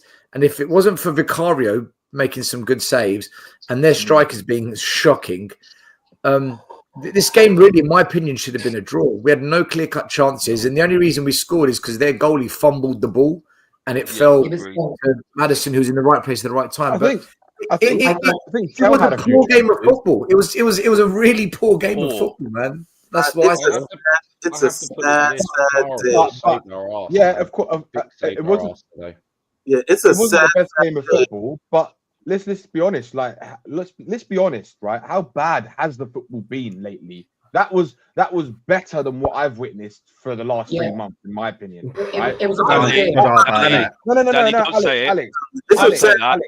Alex, we haven't, Alex. We have let not Danny won finish, at guys. home Let Danny Yeah, we have not won at home in 3 months. 3 months. Do you know how long that is to not win a football match at home, right? I'm sorry, but what I saw today, right, was a lot more than what I've seen from Spurs. I'm not trying to sit here and say we've changed and all this kind of stuff. No, we haven't. But all I'm saying is that I saw a lot more today than what I've seen from Tottenham at home in the last 3 months. 100%, right? What I saw from Tel today. I loved what I saw from Tel today. I think he's a real player, that kid. And he's 19 years old. Right? Really? You're clutch shit. Come on, man. No, I think clutching. I genuinely I love you, think Danny, that but there's you're a player in clutching. there. I don't think. Do you know what? Danny, can I ask you a question? Do you think he's a striker? I don't think. I personally don't think he's a striker. I do. Look, I don't see it. If he gets better, if he can get used to the way that we're playing at the moment, and if he can start putting away those chances, he'll score goals. I'm telling you now, he'll do more than what Richarlison offers us, right? He'll do more that's than not hard. Yeah, but he's on loan. Hold on. But here's one second. the problem, Danny. Do you guys hold on, still 1 second. Do you guys actually realize the situation we're in right now, right? But we are I'm in sorry. such a dire situation, right? That I'm having to resort to saying that what I saw today from Tel is better than what I've fucking seen for a long time. For a long time at Spurs, yeah. That's all you saw today was two teams, and it was who could be shitter on the day. Yeah, and it was Man U. Exactly. Listen, I got a couple of things to say about the game. So I gotta go. I'm also nice to meet you, Mari. Sad, but just 3 things. Number one, it's a sad day that you see 2 traditional Power 6 clubs, United and Spurs, fighting for 15th, 16th place. I mean, that game was utter shit. I was so happy about the protest that I couldn't really be mad about the performance because I felt like we already won with the protest. So I watched, kind of like Alex, we already won, but this performance was so ugly. But because of the protest today, I'll take the 3 points, take one for the team. It's beautiful. A second thing, as you My guys 5-year-old son's better than bloody Richarlison, dude. Anyone's the better than second that. thing I want to say, because it was a big point in this game. You guys know, my dad raised me since I was young to support Argentina. The 46 years of my life, Bastuta, Crespo, Aymar, Riquelme, Garnacho is the worst Argentinian. He needs to get his citizenship revoked because I thought they scored an equalizer, and that shot was terrible. Garnacho's not Argentinian. He is not. He is not. Richarlison is not Brazilian either. Yeah, They are both Peruvian. What are you talking about? We're going down this route. Thierry Henry wasn't French. We gotta start revoking some citizenships. He is the Argentinian wiener. Yeah, Garnacho is The Argentinian wiener. His game is terrible, and people were offering him to some clubs. Yeah, he needs to work on his game. Lastly, I will say this, right? I know Danny mentioned Tell. For me, and like I said, I'm not even going overboard. I'm keeping it simple because our fan base goes overboard. For me, this second half of this season, he's made progress. Spence, for me, has been our best player on the field in the sense of effort and progression. I know defensively he still have to work, but then again, we don't have a plan, so it's chaos. For me, Spence on the ball, I'm watching him go events forward. I'm like, okay. For where he came from, literally from nothing. For me, I'm liking Spence. He's growing on me. I don't have a favorite player on the team. I'm being honest, and I've been negative, not cool whatsoever. I don't have a favorite player, but I'm starting to like Spence. He's starting to be my favorite player because where he's coming from and the progress. Baby steps, he's making progress. Spence got man of the match today again. Yeah, he got man of the match. I made up a little song on the way. I'm not saying he's world class. He should be outstarted next year. I'm just saying I like to give credit where credit is due. He's putting in that work. He's proving Ange wrong. And so for me, you know what? If I was to get a jersey right now, a new kit, it would say, Spence, because for me, Spence has been the only player for me. I've been like, you're making me happy. Fuck everybody else. But Spence, I want to give him his props. Continue to do that work, to continue to progress. Because for me, Spence is, he's making me happy. And congratulations to him to winning man of the match. And so that's basically. I'm loving Jed Spence instead. Can I can we go back to Tell a minute, right? Danny. Yeah, go on. I'm out, guys. You say, Mari, big up, man. Big up, man. Big up, Mari. Can I finish my point on Tell? Can I just finish my point on Tell? So with Tell, right, what I liked about what I saw from him today, right, is that he was the only player making runs, right? How many times this season and for the last 18 months have we seen Tottenham players just stand around and not do no movement at all whatsoever? He was the only one. I saw him all the time trying to make runs, waiting for someone to pass him the ball or cross him the ball, whatever it was. He was always trying to do something, always trying to make runs. He was decent at holding the ball up. He's good on the turn. He's got quick feet, right? The only thing he lacked today was the goal. That was it, right? And he had some chances, but let's be honest, like this is his first start in the Tottenham team, right? I'm not saying that he's going to be like the next superstar, right? But what I saw from him is that he looked promising. He looked good. He looked better than what I've seen from a Spurs striker in a while, and I want to see how he develops and see what he can do at Spurs. See, right, for me, I saw a player. He's not a finisher. This guy's not a finisher. He had chances to shoot and he didn't. When he did shoot, the shot was tame. And then there was this moment I towards, saw that. He had tame shots. He did have tame shots. yeah, and then towards the end of the game, the ball's gone over the top. He's 1-on-1, and his touch was the same as Richarlison, and it just was, and it ended up rolling into Onana's. That touch when he went 1-on-1 was shocking. Yeah, where he went 1-on, that was bad. Yeah, that was a Richarlison touch, and I was saying it to the guy next to me. I said, "He's not a striker. He's not a striker." I think he can be a striker, but the kid's 19 years old, man. He's 19. Right, yeah, but here's Ian. Ian, liven up, boy. It was just checking. I'm just reading the report on the. Yeah, sure you were, mate. Sure you were. You were gone. Back to your, no, you do your report. Don't worry about the show. It's all right. I was listening to Danny and you talking about Sel. Go on. It's because everyone in the chat is saying you fell asleep. That's why I shouted your name out. Fine.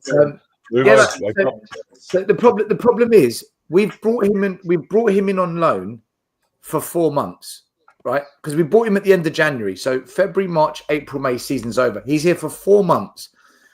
After that, he's probably going back. I don't think we're going to pay £50 million for him. I don't. If we do, I think it's crazy at this stage. But he's here for 4 months, and we're saying, wait for him to get better.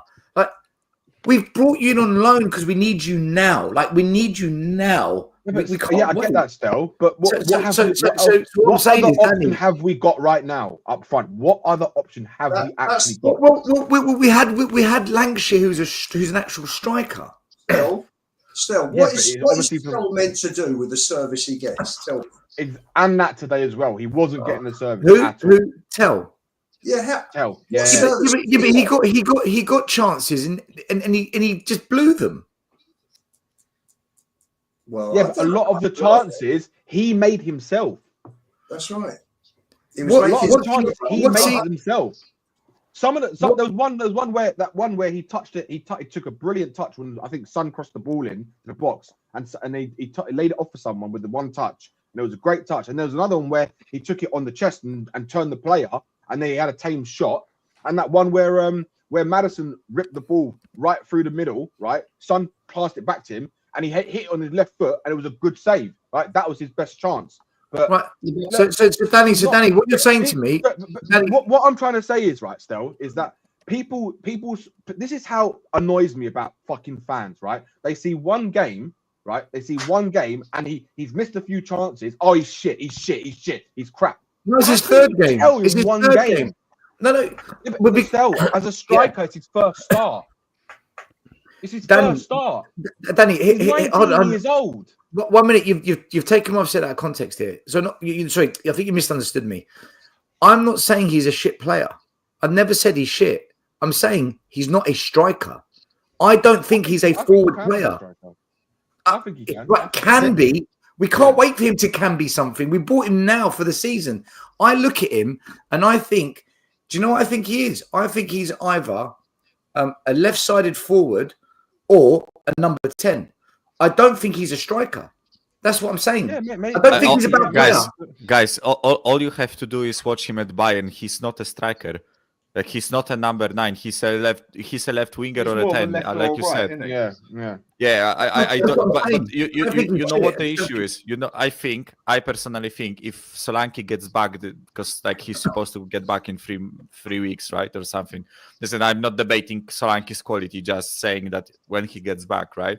I think we'll play Solanke through the middle and Tel will rotate on the wings. That's what I think. I think we are using him through the middle right now because I still think he has more mobility than Son, right? Yeah, 100%. It's like you have to pick between. Son was so bad today. Do you know that? My God. Again, right? But do we have to repeat the same point? You know, the issue for me is we don't have options, right? Because Werner is injured, thankfully, right? Not wishing him any harm, right? But for the sake of this club, he's injured. Thank God, right? Solanke is injured, and Johnson just came back from an injury, right? So we literally, we either put in a 17-year-old Mikey Moore, right? Or we play Son. So I'm not surprised that He got Odebear to play as well. Yeah, but he also just came back from a six-month injury, right? So we are not going to start him off the bat, right? So I think just for today's game, I don't really think we could choose like a different lineup than what we did. But are we? But guys, are we not expecting too much from a 19? He's a raw talent. 100%. You can see he's got ability. Raw talent is the word. He's a young, raw talent, and I'm fed up for this. Yeah, that's right. Fed He up was for the this. wrong player, Alex. He was the wrong player. If you sent out Lancashire on loan, we've now lost Solanke. Richarlison's made of glass, unfortunately. He was the wrong player to bring in. Yeah, because we've got no coach to coach him. I'm sorry. When you're keeping on telling me he's a raw talent, he's the wrong manager. I'm sorry. I can't do it anymore. Alex, I'm not hearing it. No one's asked you. Don't worry. Chill, mate. I'm chill, bruv. I'm chill. You were singing well, Alex. You were singing well today. Don't relax. Oh, Lubo's like that. You were singing well. Bro, I'm fine. I'm absolutely fine. But I'm sorry. The excuses I heard for this manager over the last couple of weeks, he needs his players back. He needs this. He needs that. He needs a week. All we got was the same old thing. Ange Ball again. But Alex, what do you expect? What do you expect? What have we learned? Nothing. Alex, he's still in charge of the team. Matty, I'll come to you in a minute. Nothing's going to change, mate. But I've got to let other people speak. You know what I mean? Because Mr. Bob, listen, what services Tell getting? Didn't have a lot today. None. He didn't, did he? Oh yeah, but that's standard. That is standard. Okay. Yeah, so then how do you expect him to score if he's not getting the service? But Danny, this was the same thing we said about Solanke. To be fair, by the way, guys, Alex, yeah, go on. Yeah, we had 22 shots today. I'm not sure if he did we actually when you look at the number of chances, we actually created something, right? But I have to say, because I don't think he was as bad as some people make him out to be today, right? I agree with Stel. I think the issue is, right, we say about his potential, we say about this and that, right? I agree with box office also, Ange is not a coach, in my opinion, to coach young players, right? But I think the biggest issue is, right, we paid 10 million for him, right, to bring him into the club. He's going to play for us for four months and probably fuck off back to Bayern, right? So what benefit do we have from developing him and actually looking at his potential? We have to look at what he's doing right now, right? And it's not fair on him because it's not his fault, right? That we chose him. Of course, he could not agree to come, right? That was what he could do, right? About the situation, but he wanted to gain some minutes, right? He will get that at our club, but for us, for our benefit as a club, it's not on, right? We have to get more from him because we brought him in for 4 months only, right? If we signed him, different thing, right? Different kettle of fish, but we have to see, right? We have to see what happens in the near future. Can I bring Matt in because he's got to go in 2 minutes? I just want to get his take on it. Matt, you wanted to say something on this? I mean, whether Tell's a striker or a left winger, I'm happy because he showed him ambition today. He showed fight, which not with other players didn't. Son was better today than he was in other games because he showed more passion, I think, today. I mean, across the whole team, everyone showed more passion today. I saw more fight. Since from the 80th minute on, we held it. We had defenders coming up, doing everything that we can to get our win today. We put our bodies on the line and we did it. I mean, you could say, Alex, I agree with you to an extent, but we won the game today, and we've got our players back, and then we win a game against United. It's not a coincidence. It may not be amazing football. I mean, it's attacking football. It's scary, but we won the game. A win is a win. I mean, we had a clean sheet. Vicario made a big influence. Maddison made a big influence. He was a key player. I mean, whatever we say, we won the game. We're not going to get relegated. We're not going to get Europa League, so we're not heading anywhere this season. The league's done. I think we need to focus on the Europa League. But at the moment, our young players are the ones that are showing us anything. But the senior players aren't showing us anything. It's the young players we're relying on. And people like Tell, he's showing he could be a good player in the future. Gray, Bergvall, they're going to be very good players in the future. Our academy players, there's so many of them, amazing in the future. We're going to have to see. But I have to go. Big up, everyone. Thanks for having me. Matty, look after yourself. Mate, that you was a one, firecracker today at that protest. I think mate. Son. Legend. I think Son was absolutely shocking today. He was terrible. How he did not get taken off by half time, I don't know. I thought that Son just seems to be getting worse every game. That's what, how many times now I've seen him 4 or 5 yards ahead of the fella sprinting with a ball and the fella actually overtakes him and tackles him. That ain't the Son I remember. And we all know age is getting to him. The thing with that Tell, he had chances today and made absolutely nothing of it. He got knocked off the ball, what, how many times? We're in double figures. He got knocked off the ball so many times, made nothing of the situations he was in. As all I can do is judge him on the 3 games I've seen him play for Spurs, and he's been nothing. Okay, maybe he will come good in the next 5 games, and I can say, yeah, he's played well. I'm not going to say he's a shit player because I've only seen him play 3 games, but I can only judge with what I see. And with what I see is he hasn't done anything better than anyone else. He's not a natural finisher. He's not a natural finisher. Like a Then number he's 9. Then he's obviously not a striker. Yeah, I but don't think he's better than what we've got. Like, I'd rather have him than Son. that says a lot, then, Danny. That says a lot, then, Danny. Alex, you know what I mean? Alex, you have to judge based on what we've got right now. We're not going to go and buy a striker for 30, 40 million but my pounds. point is though, Danny, right? The same theme keeps on coming up with this manager. He's not playing to the strength of the players he's got.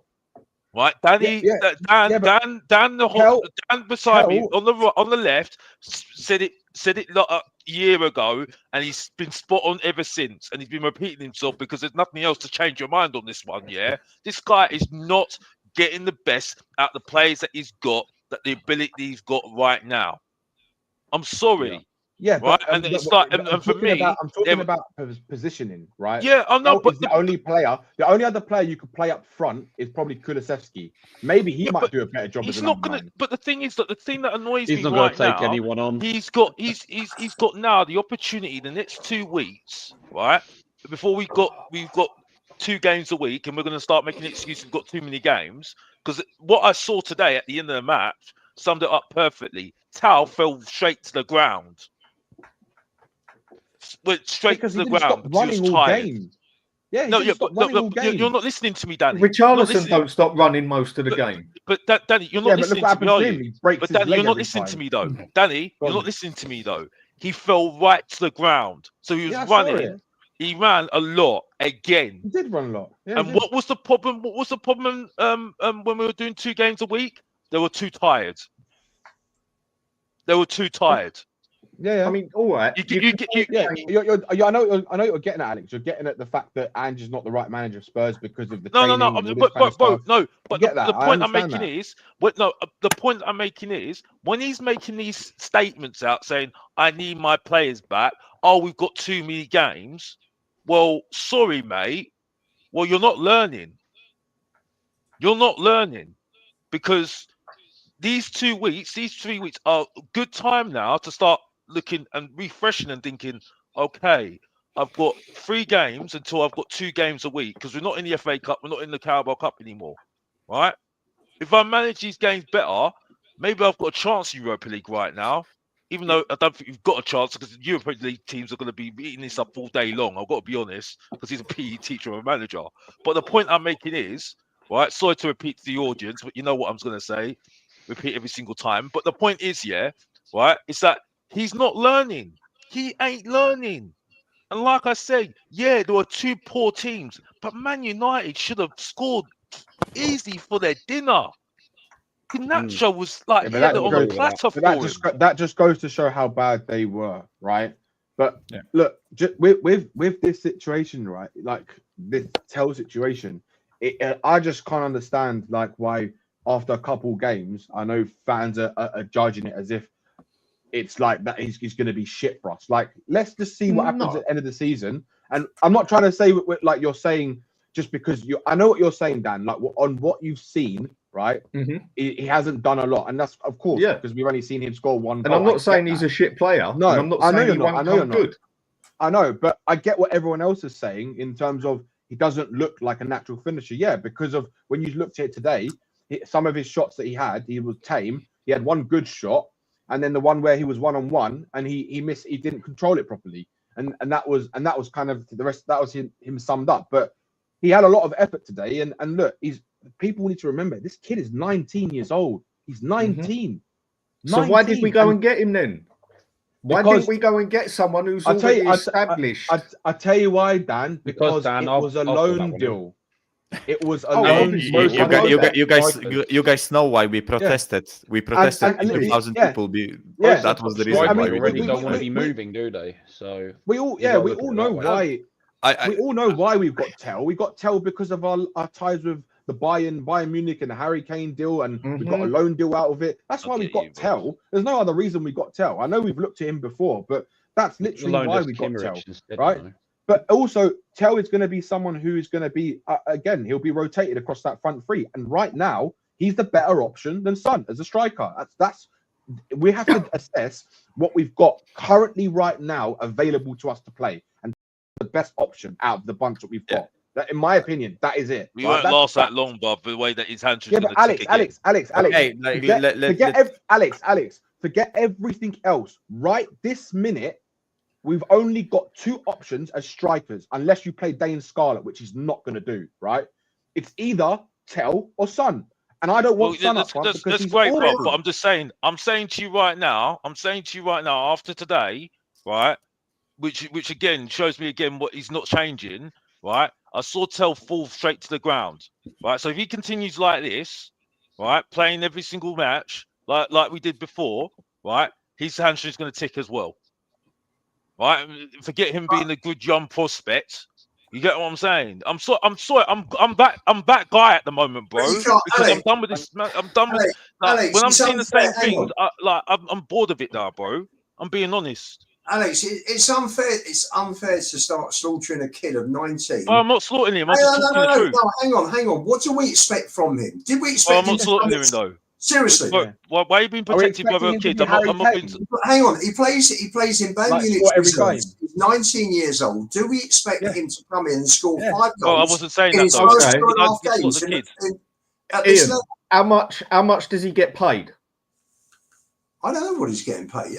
What he's getting paid? Someone tell me what he's getting paid. No. Hang on a sec. How much does he get paid? I've no idea.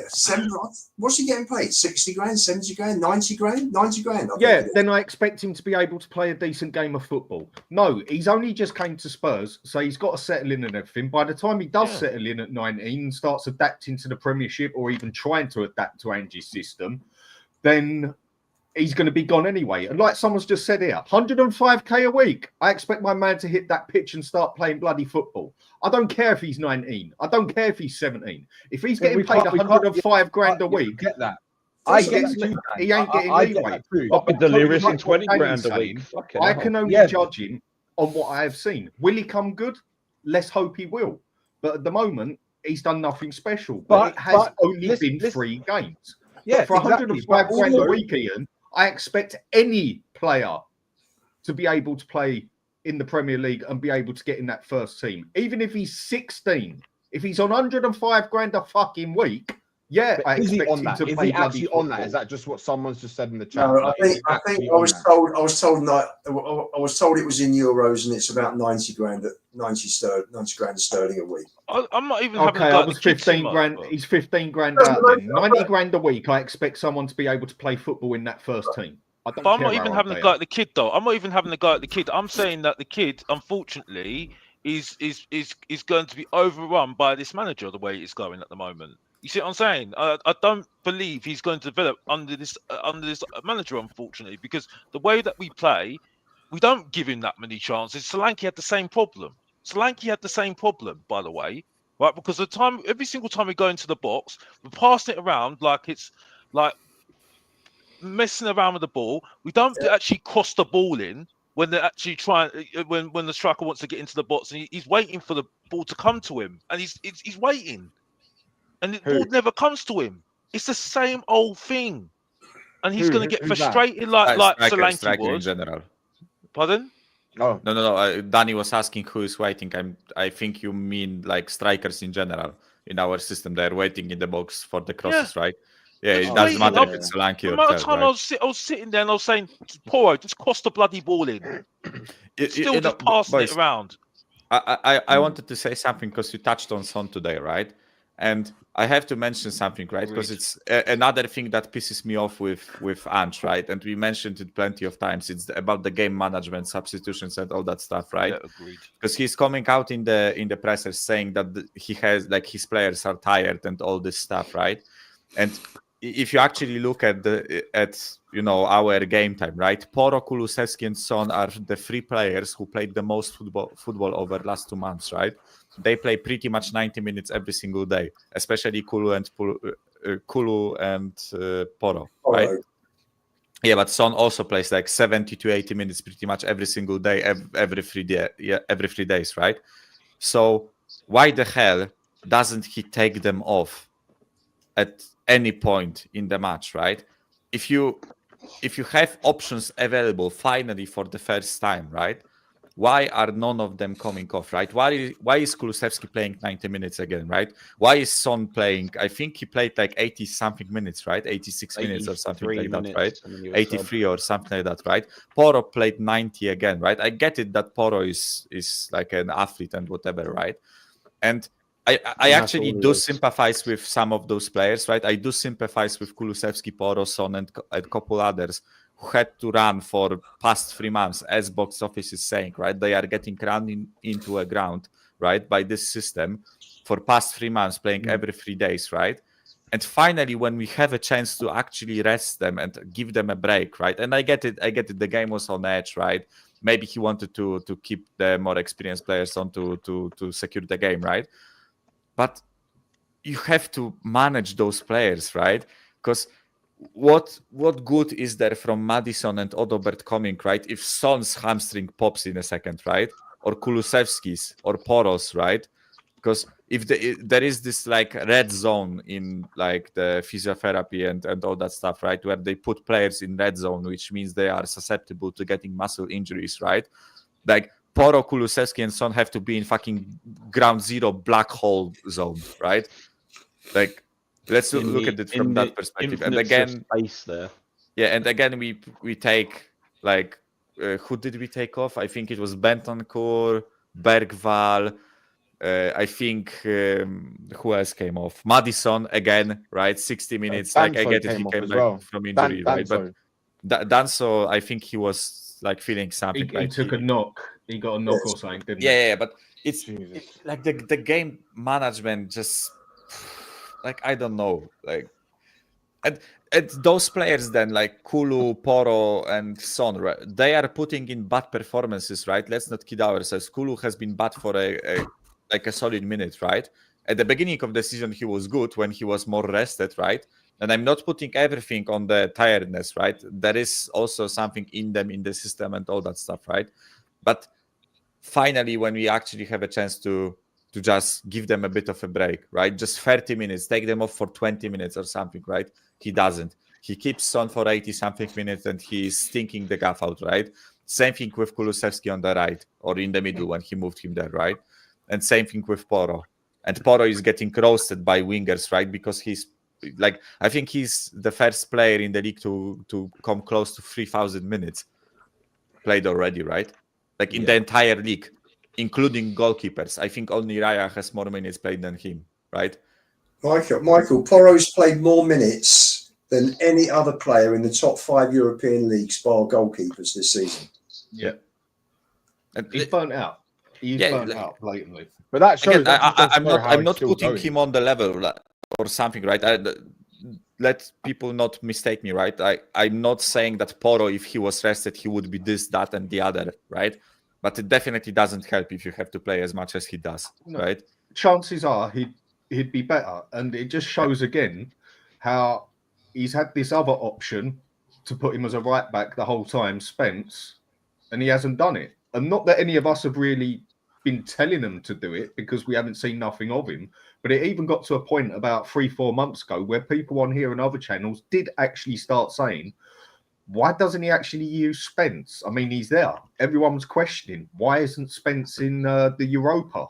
I mean, whether we play in first team or not, most of the Europa games we played wasn't first team anyway. But no, the manager keeps deciding to put bloody Archie Gray there, who ain't even a bloody right back or, well, centre back or centre mid, whatever he's meant to be.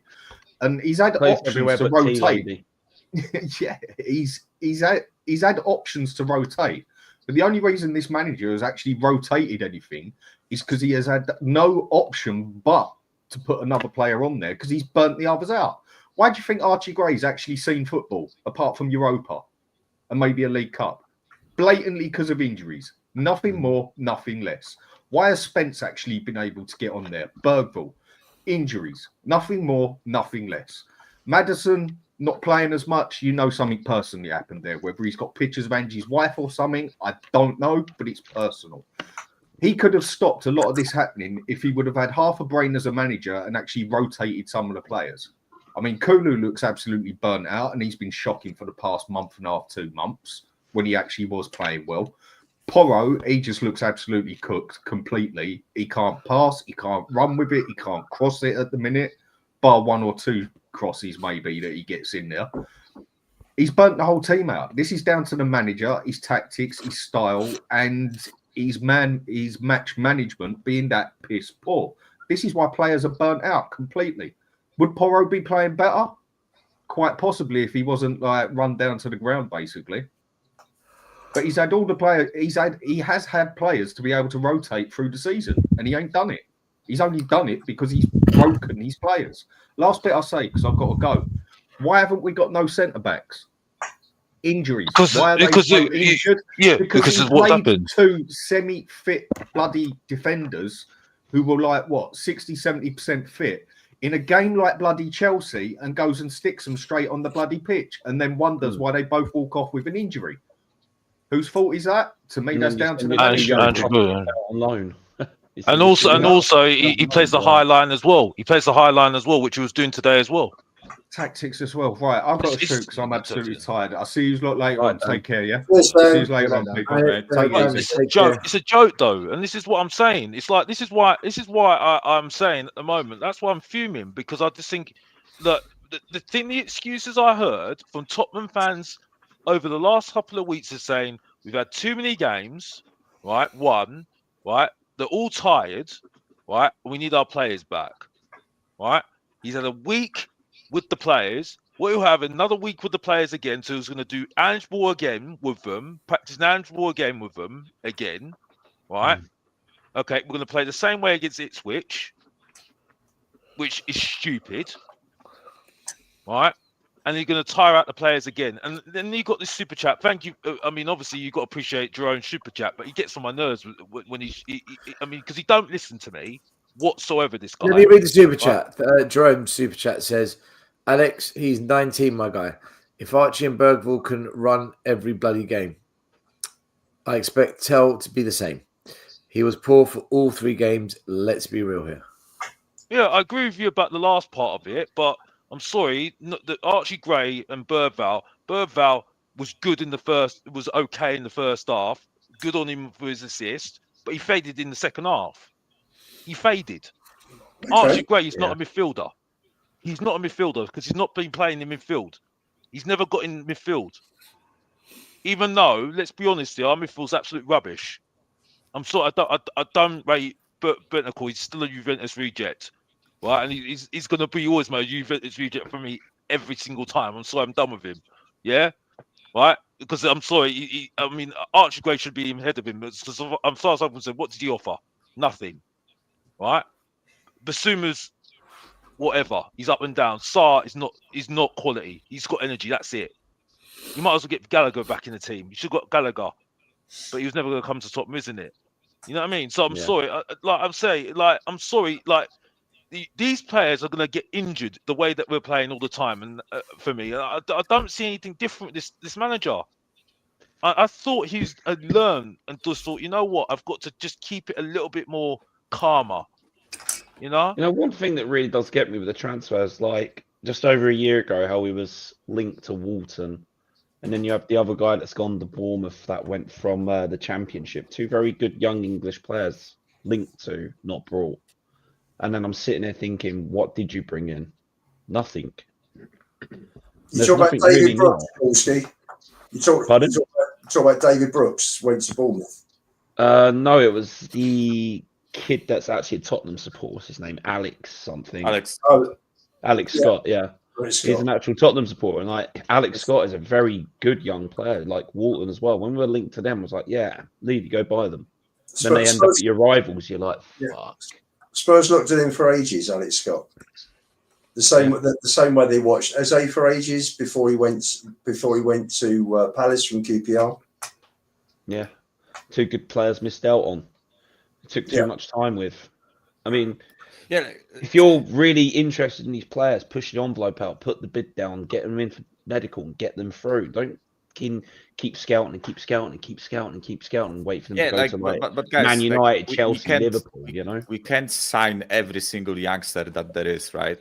Like we have to.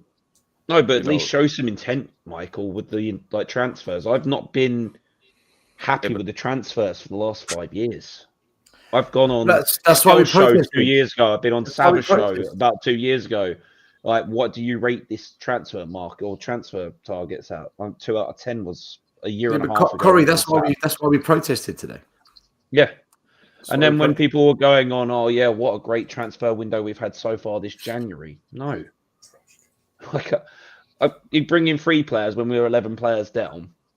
We need defenders. You send out Dorrington on loan when you've got the one last remaining fit centre back that's come for our academy, and you send him out on loan to Scotland. You're like, that the fuck.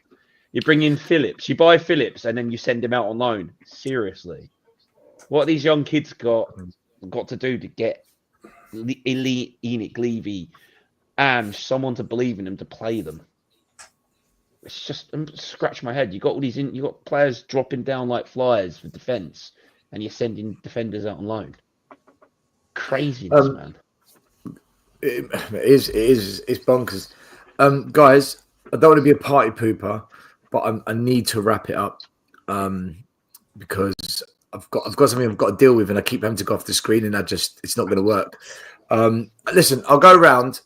Everyone can have a couple of minutes, say what you want to say, final words kind of thing.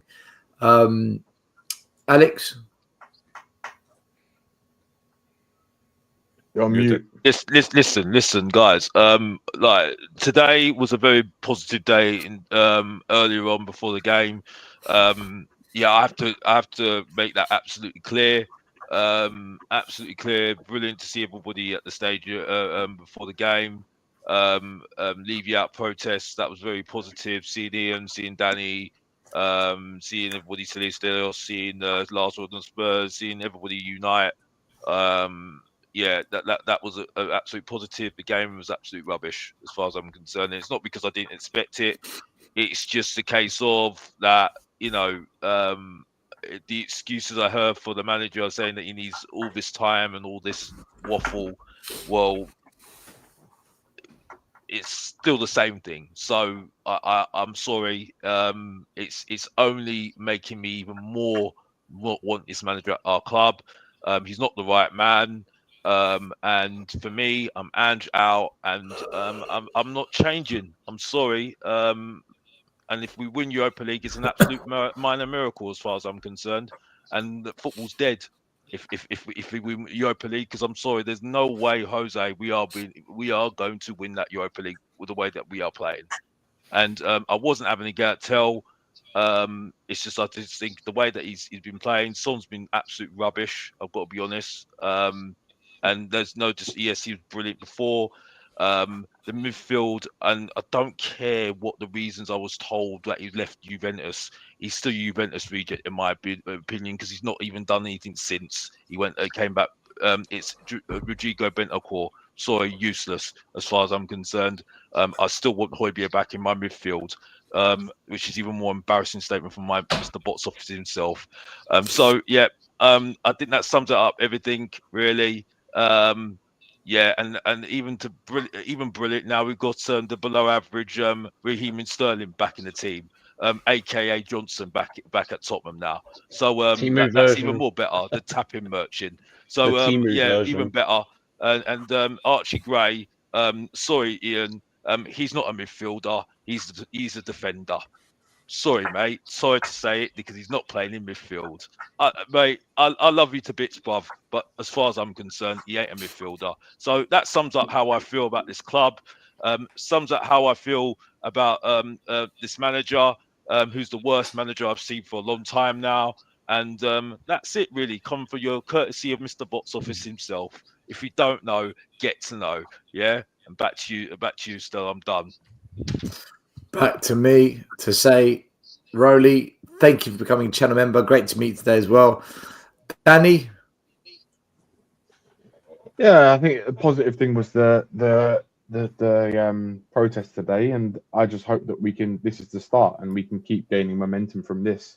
It was a great effort from all the fans. Really nice to see fans uniting today for the same cause. And yeah, I think that was the best. That was the best thing about today. And yeah, stop giving Tell slack. I mean, just let the 19-year-old kid like play some football and then judge him first. But no, I'm a bit no. On a serious note, I think Bentancur's fallen off a cliff. Right, I genuinely think he's fallen off a cliff. I think he's just gone terrible. I think since he's had those injuries and come back, he had 1 or 2 decent games and that was it. But look, what I like about Tell, he seems to have. I think he's got football intelligence, right? Considering some of our players don't know what football intelligence is, right? He just lacks that finishing, that sharpness around finishing. And if he can actually sort that out, he'll be a good player. Like I genuinely think he'll be a good player at that age as well. But look, I don't know why Tottenham fans seem to think that he's going to come into this team at 19 years old in the way that we're playing, the form that we're in, and like score a goal a game or something like that. He's not Harry Kane, right? He's not going to come. But it's like fans are expecting him to bail us out like Harry Kane bailed us out, or when Son was in his prime and he was bailing us out. This kid is not going to do that. Like I don't know what planet people are living on if they think that's what's going to happen just because he's paid 100 grand a week or 90 grand a week. It's just delusional. It really is delusional. So for me, look, he's the best of what we've got right now. I'm looking forward to seeing what he can do because I've seen a more excitement as a Tottenham striker than I have seen in a while, just because of the way he plays, right? Regardless of his finishing might not be good. He might not be a good player at the end of it, but still, at least I'm going to see more from him than what I've seen from other players that we've had up front this season, right? And the only player you could compare him to is Dominic Solanke, but even him, if you look at him, he's got all the good off ball and off round attributes and stuff like overall attributes as a decent player. But again, he's a bit more of a natural finisher, of course, and he's got more proven goal record than Tell. But again, they're different ages. Tell is a 19-year-old kid. He's 19. So, and also to stay on that 19-year-old kid, like with the teenagers, they haven't fully developed their body as well. So they're not exactly as they classed men's yet in men's football. So he still has that development to go. Yeah, exactly. And this is the thing, right? It's like, look, he is the best option we have right now. Spurs fans are going to have to lump it and deal with it because I'd rather see Tell up front than I'd see Son. Honestly, I don't want to see Son up front at all. That Villa game, he was awful. And as soon as Tell moved into the middle, he scored a good goal. So I don't know what I don't know what fans expect. They're like, do you think he's going to be like Cristiano Ronaldo and come here and score like 3 goals a game or something? Like it's just not realistic. It's not FIFA. It's not Football Manager where you can stat boost a player or something like this. It's beyond logic, honestly. So yeah, like I said, I think he'll score some goals for us. I don't think he's gonna set the world alight like Spurs fans think that it's gonna happen.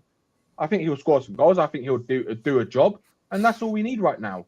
Like, what does fans actually expect? Like, we're like 12th in the table. We've been dog shit all season. Like, what do you actually expect? The whole team has been crap. Like, honestly. Yeah. Anyway, that's my 2 pence on it. Danny, can you answer this question from Bryce? He says, on a basis of 1 to 10, 10 being Archie Gray levels of brilliant, where do you rate Tell? I think, like, at the moment, from what we've seen, I think he's about a 6, like 5 or 6, because what I see from him, I see the intelligence. It's the run. Just all you have to do is watch what he was doing today, right?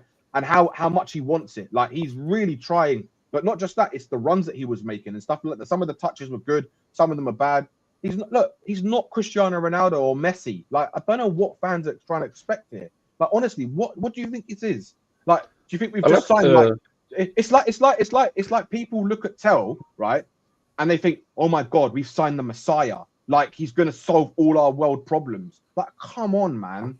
Like, I have honestly, to say, when Odeberg come on, Tell and Odeberg had that connection like they did when they were younger, when they were 100%. playing together, man. I was like, I see something here now. For ages, I was like, what does Odeberg bring? But now he's got his mate Tell there. I'm like, this could work. To be fair, Odobert almost played more minutes than for the whole season today, right? So it's hard to judge the player. Let me. In those couple of instances, those two were doing it. I was like, actually, I was sitting next to Perchy in the pub, and I was like, me and him just looked at each other, went, yeah, nodded. We can judge Tell at the end of the season and see how he's done after that. That's how I would judge him. I just find it absolutely crazy that fans are judging him this early on. It's madness. It's like Tottenham fans have this expectation every player we sign is going to be like the Messiah and it's going to change our fortunes for good. The next Like, Harry Kane. Yeah, the next Harry Kane, the next Gareth Bale. Like honestly, Gaza. man, like Jesus Christ. Madness. Let me get Ian's thoughts. Final thoughts on today. No, really uplifting. I thought the march was terrific to get a couple of thousand people there after averaging about 100 for the protest last year. It was just fabulous. So big up to everybody that organised it and to everybody that turned up, and hopefully there will be more next time. It was great seeing a lot of faces that people fun enough come up and say hi that have seen me on podcasts. A lot of the guys that I know from Spaces on Twitter as well, and it was great. Alex as well, good to meet you. Have a sing song with you. That was it. That was the main part of the day for you, wasn't it? I understand because you didn't like the football. We won a game, and how good to see Vicario back. What a keeper. One of the best shot stoppers in the Premier League. And it's, he calmed everything down. He kept everybody on their toe. The back four, he was organising, he was talking. Different gravy. He should be the captain. Honestly, he should be the captain. And it was good to see Maddison, particularly first half, and Bergvall doing really well. He was good first half. Yeah, Spence absolutely superb. The kid's getting better and better and better. So it was a poor. Spence's comments, Ian, after the game. Sorry, what? Did you see Spence's comments after the game? No, what did he say? He said something like, "This is only just a start." Something like, "It's only just a start," or "You haven't seen anything yet," or something like that on those lines. Like he's basically trying to say that this is nothing compared to what he's capable of doing. No, I agree. I think Spence will be one of the big pluses this season. There haven't been many, and 2 wins and 2 clean sheets. So there are some positives to take from what is a pretty poor season. Yeah. Corey boy. Well, what a fantastic start to the day for me. Traveling all the way up from where I did. I know other people have traveled further, but to finally meet people in person that I talk to on a daily in chat rooms and stuff like that, we always felt warm and welcome in these groups. To finally put a name and a face together. Like when I said to you earlier on, Stel, I thought you was taller. Mate, I'm 5'8". There's me, a 6'6" giant. I'm stood there like, the fuck? I'm one of the biggest here in this whole crowd. Seeing little Matty K run around like a complete nutter. Corey boy is very tall. So I was a very tall goalkeeper. Just very overweight now. What's the weather like up there? Snowing. But no, it was nice. I mean, finally meeting some of you guys. I mean, gave you one of the biggest hugs. Ben gave him a big hug. I can't wait for Brian to get his arse over it, because what Ben, Coover, and a few of the guys in here have done as well last 2 years have really picked my spirits up and really kept me going, The protest, I was a bit, I wonder if the numbers will turn up today. I wonder if I'm paying, and I wonder if it's worth it today. But I was like, you know what? Gotta go, because I said I was going. Turned up to have 2,000, 3,000 plus people all united in a common cause, The old mantra of united we stand, divided we fall. Getting everybody back together after a few days of bickering and arguing on channels between people. And I mean, Matty took himself out of a few of the chats for a few days just to get away from it all. Just like, under the pretense of the Ben, myself, Brian, like, just keep yourself out of it. Just take a couple of days off. A couple of the guys left the group as well. And you're like, all right, so now what? Traveling up today, I met Rich. Really nice guy. I spent about the first 2 hours before meeting everybody else. We're just sitting there chatting about like his childhood, what he got up to, with like his dad was connected to the group. So he was meeting Gaza and having dinner with Darren Ant and his dad's house and all the stories I heard from Rich. I was so, captivated by all of his stories of growing up. And then there was me that went through a Brighton youth ranks, having shot slapped at him by Bobby Zamora before he moved on, Well, I was like, wow, what a childhood I had compared to yours, man. Mine looks shit. Claim to fame. And it's like, I'm just sat there, like, everybody is there as one, instead of, oh, you're this part of this group. We don't want yours. It was so nice, all this togetherness. So we've got to keep the protests going. We've got to keep going. We've got to keep pushing the envelope through the door, Got to keep doing it. Yeah, we do. As Billy T said, consistent and persistent. Michael, final words, bro. Yeah, as I said at the beginning of the show, I am so proud of you guys today.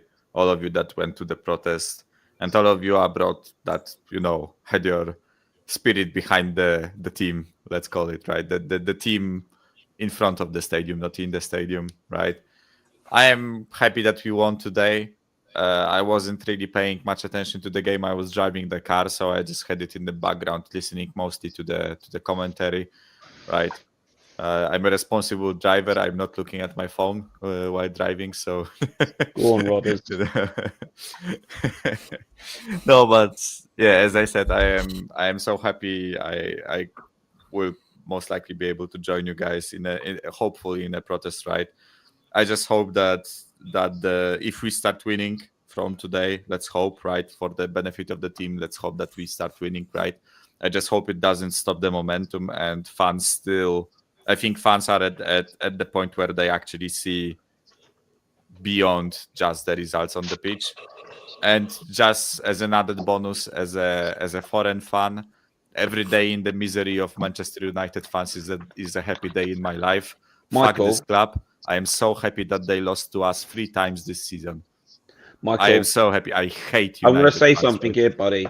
Let's drop this tag: foreign fan, overseas fan. We're fans. No, but I hate this tag. No. The reason why I mentioned it, right? The reason why I mentioned it, right? Because in Poland, I kid you not, like 90% of the football fans are either Real, Barca, or United, right? So trust me, growing up as a kid in Poland, right? Vast majority of my primary school was Man United or Barca or Real, right? And all of those guys know nothing about the football. They are just pretentious pricks and glory hunters, right? So F them and F that club. I am so happy that you won against them 3 times this season. And I will be watching all those streams from different content creators where they had United fans saying they will slap us today, right? So swivel on it. I am so happy. But yeah, I just have to say, like, the tag's getting added to overseas fan. You're a fan from here. You're a fan. No, we're fans. The tag needs to be dropped, and we all believe in the same thing, the one common thing, the club. So I know you people live abroad and support me. I'm a massive NFL fan. But like at the end of the day, I don't count myself as an overseas fan being a Steelers fan, I'm a fan. So that's just how I look at fandom, Very quickly, I want to say thank you to William Leone, Ted Riochet, Mark Pinto, edX, George, Sammy Mehmet, Sanilla, Rich S. Man, Ab Spurs, Enes, Jerome, and Rowley. Thank you so much for your super chats and becoming channel members. Also, big up to the panel. We will be back tomorrow at 8:30, where we'll be doing a more in-depth show on the protest, more videos, more photos, and really discuss it and where we think it will go next. Also, if you're interested, tomorrow at 12:30 lunchtime, doing a tactical analysis show on the Spurs Man United game. That'll be on Big Up, not YouTube. The link will be on the community page tomorrow. It will come up. You can just click on the link and come over. Otherwise, listen, great boost to the protest, and the fight for change, and a win for Spurs. It was a win off the field and a win on the field. So rarely do we get a day like that. That's what I mean. Sorry, say again. I was going to say that's exactly why I thought today was the best day since the 3-0 against Arsenal when we had Conte. Yeah, for sure. Like that good. Yeah. Listen, we're all happy bunnies, man. Guys, thanks for watching as always. Smash like, subscribe. See you tomorrow. Tactical Analysis Show, and then 8:30 p.m. a Monday night pod. Stay safe, people. Bye. Bye-bye. The first game we look for, Robbie. Tottenham away. When we got Tottenham away. Tottenham away.